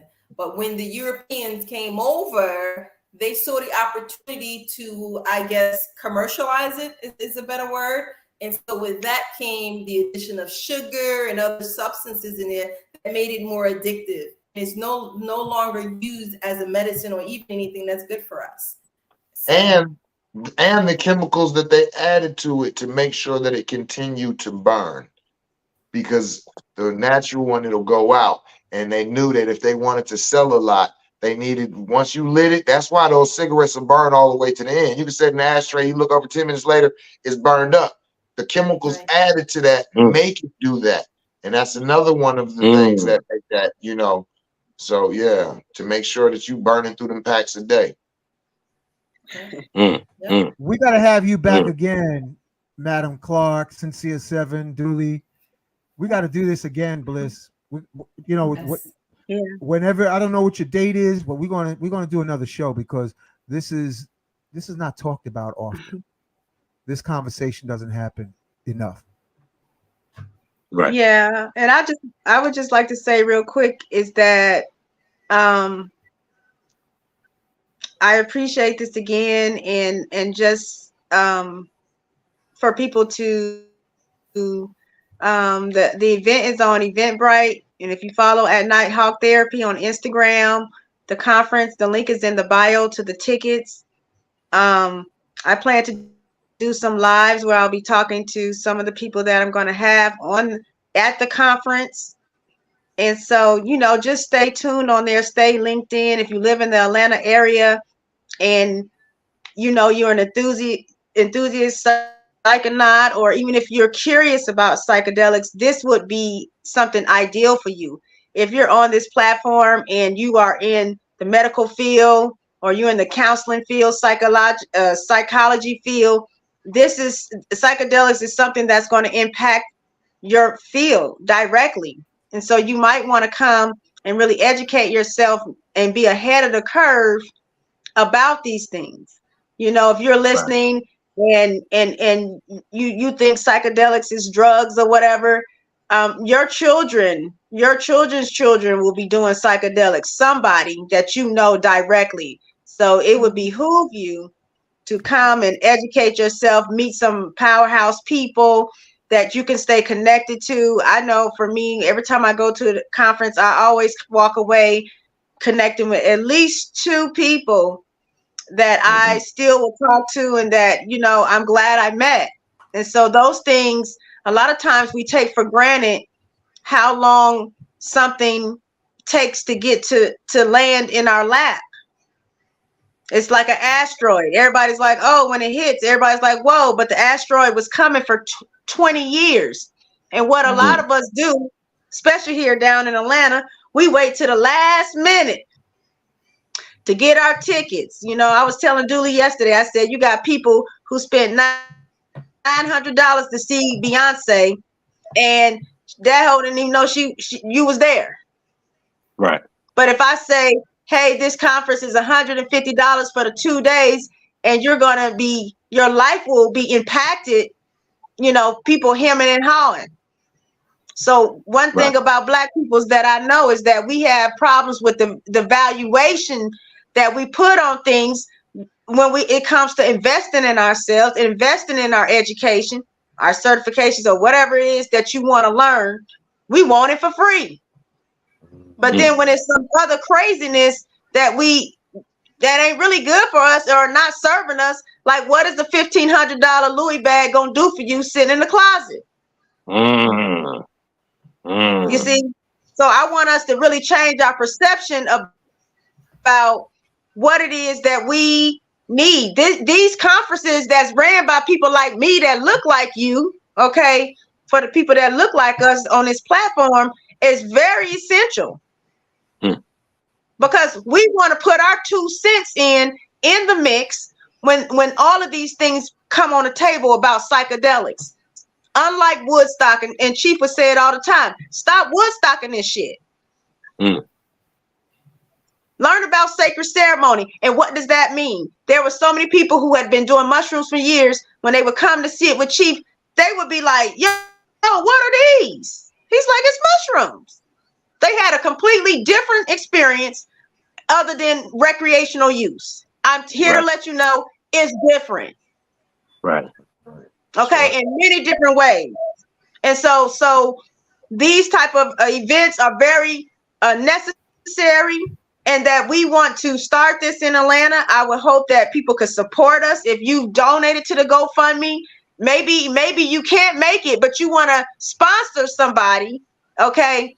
You want to sponsor somebody a ticket to come to the conference, please hit me up in my DMs on NighHawk Therapy. And let me and get that done. Okay. If you want to be a sponsor, for this event, you have a business, hit me up.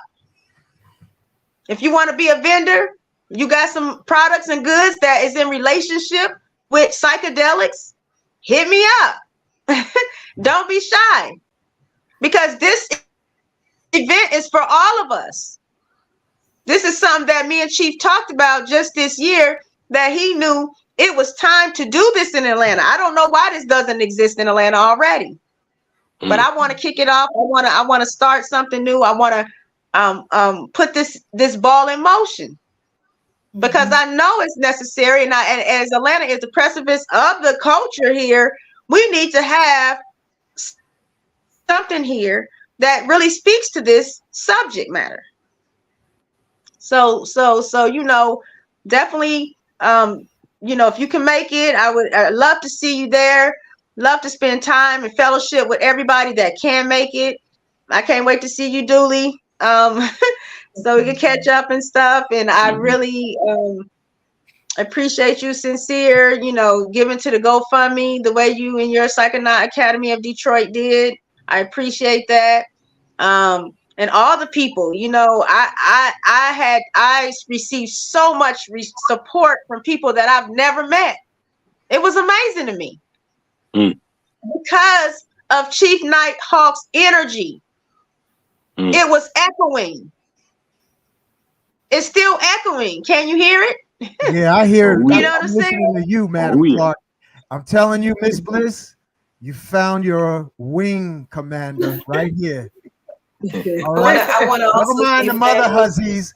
You hear me? I said, never mind them other hussies. The mother hussies. That's your ace boom boom right there, Madam Clark. Bliss will bring you up to speed because you got a whole lot of other stuff. I want to also say, family. I want to also say, family. This conference is for if you don't know anything about entheogens, but also if you think you know something, if you're out here serving people and you want to learn more about what medicine to use or which medicine, or there are different ways to serve people and more about the effects and things that you can bring out. If you already serving and you think you know everything, you always a student. So you need to get your butt down here and connect with some of these brothers and sisters and get your further education, so you know more about how to service our people. All right, absolutely. Let's wrap it up, y'all. That's 3 hours. We didn't. I know. And it's time for 3 hours. We were talking 3 hours. We did 3 Yo, hours. we was in a zone. I didn't even realize it was 3 hours. It's way past Bliss bedtime. Damn. Y'all know I gotta get my sleep. That was fantastic. Sincere. Thank you, Sincere. Sincere It's 7, honor. my Leo brother. Madam Clark, when's your birthday? She's October Scorpio. 30th. Oh. Okay, here we go. Yeah. Capricorn and Scorpio. Y'all gonna rock. Y'all gonna rock. And Yo, we Julie, got water, earth, fire. and the pyramids is a spinning air.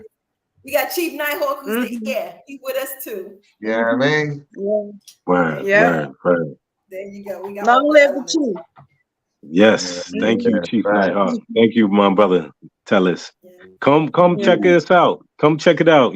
Like she said, like what's $150? That's $75 a day. Come on, y'all. Y'all better be down there. You know what I mean? So yeah. And if you can't make it down, then just go ahead and donate that to the GoFundMe account. If you can't show up, you know what I'm saying, in your body, show up in spirit and send something to support the family and, to support the cause. Because like she said, that was her and Chief's thing. That was the last thing that they had put together. So even if you can't show up, still support it. Right. Yes. I want to thank y'all.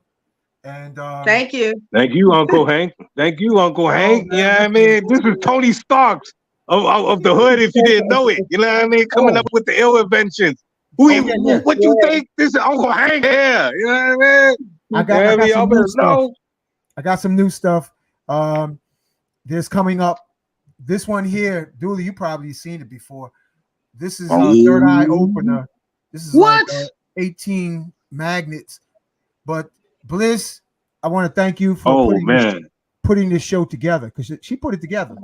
Madam Clark, thank you, Bliss. Put this show together. Thank you. Miss Bliss in the place to be. Yeah. And then we put the medal to the pedal. I want to thank you, Duli, for showing Sincere 7. Thank you. And I want to thank all the audience. Oh, also, I just want to give acknowledgement. Steve, if you're listening, this is yours. This is the one that's yours. this brother gave me a tuning fork crystal set that the crystals What? was attached to the tuning forks. I ain't never seen What? nothing like that. Oh wow. So I just want to Oh. thank you, Steve, at the last event, and the one upcoming Big with up to Steve. Papunia. I got some new stuff. And what's that you got there, Sincere Seven? Man, shout out to one of my clients, man. Man, I appreciate the quick drop. Man, she put a book together about quantum physics and the spirituality, man. And it's dope. Oh wow. And I think y'all definitely want to check this out. Cosmic Being, Identity, and Consciousness. Wow. Oh Okay. man. Hey, Okay. it's a nice little short read. You know what I'm saying? You can do it in a couple days, drinking some coffee. It's dope. It's dope. So yeah, I just want y'all let y'all know about that. You can check that out if you're interested in that type of thing. Is it on Amazon? Is the book on Amazon? Is it on Amazon? I believe so, because it's got an Okay. ISBN number. So Okay. Cool. you All should right, be able to guys. find it. All All right. right.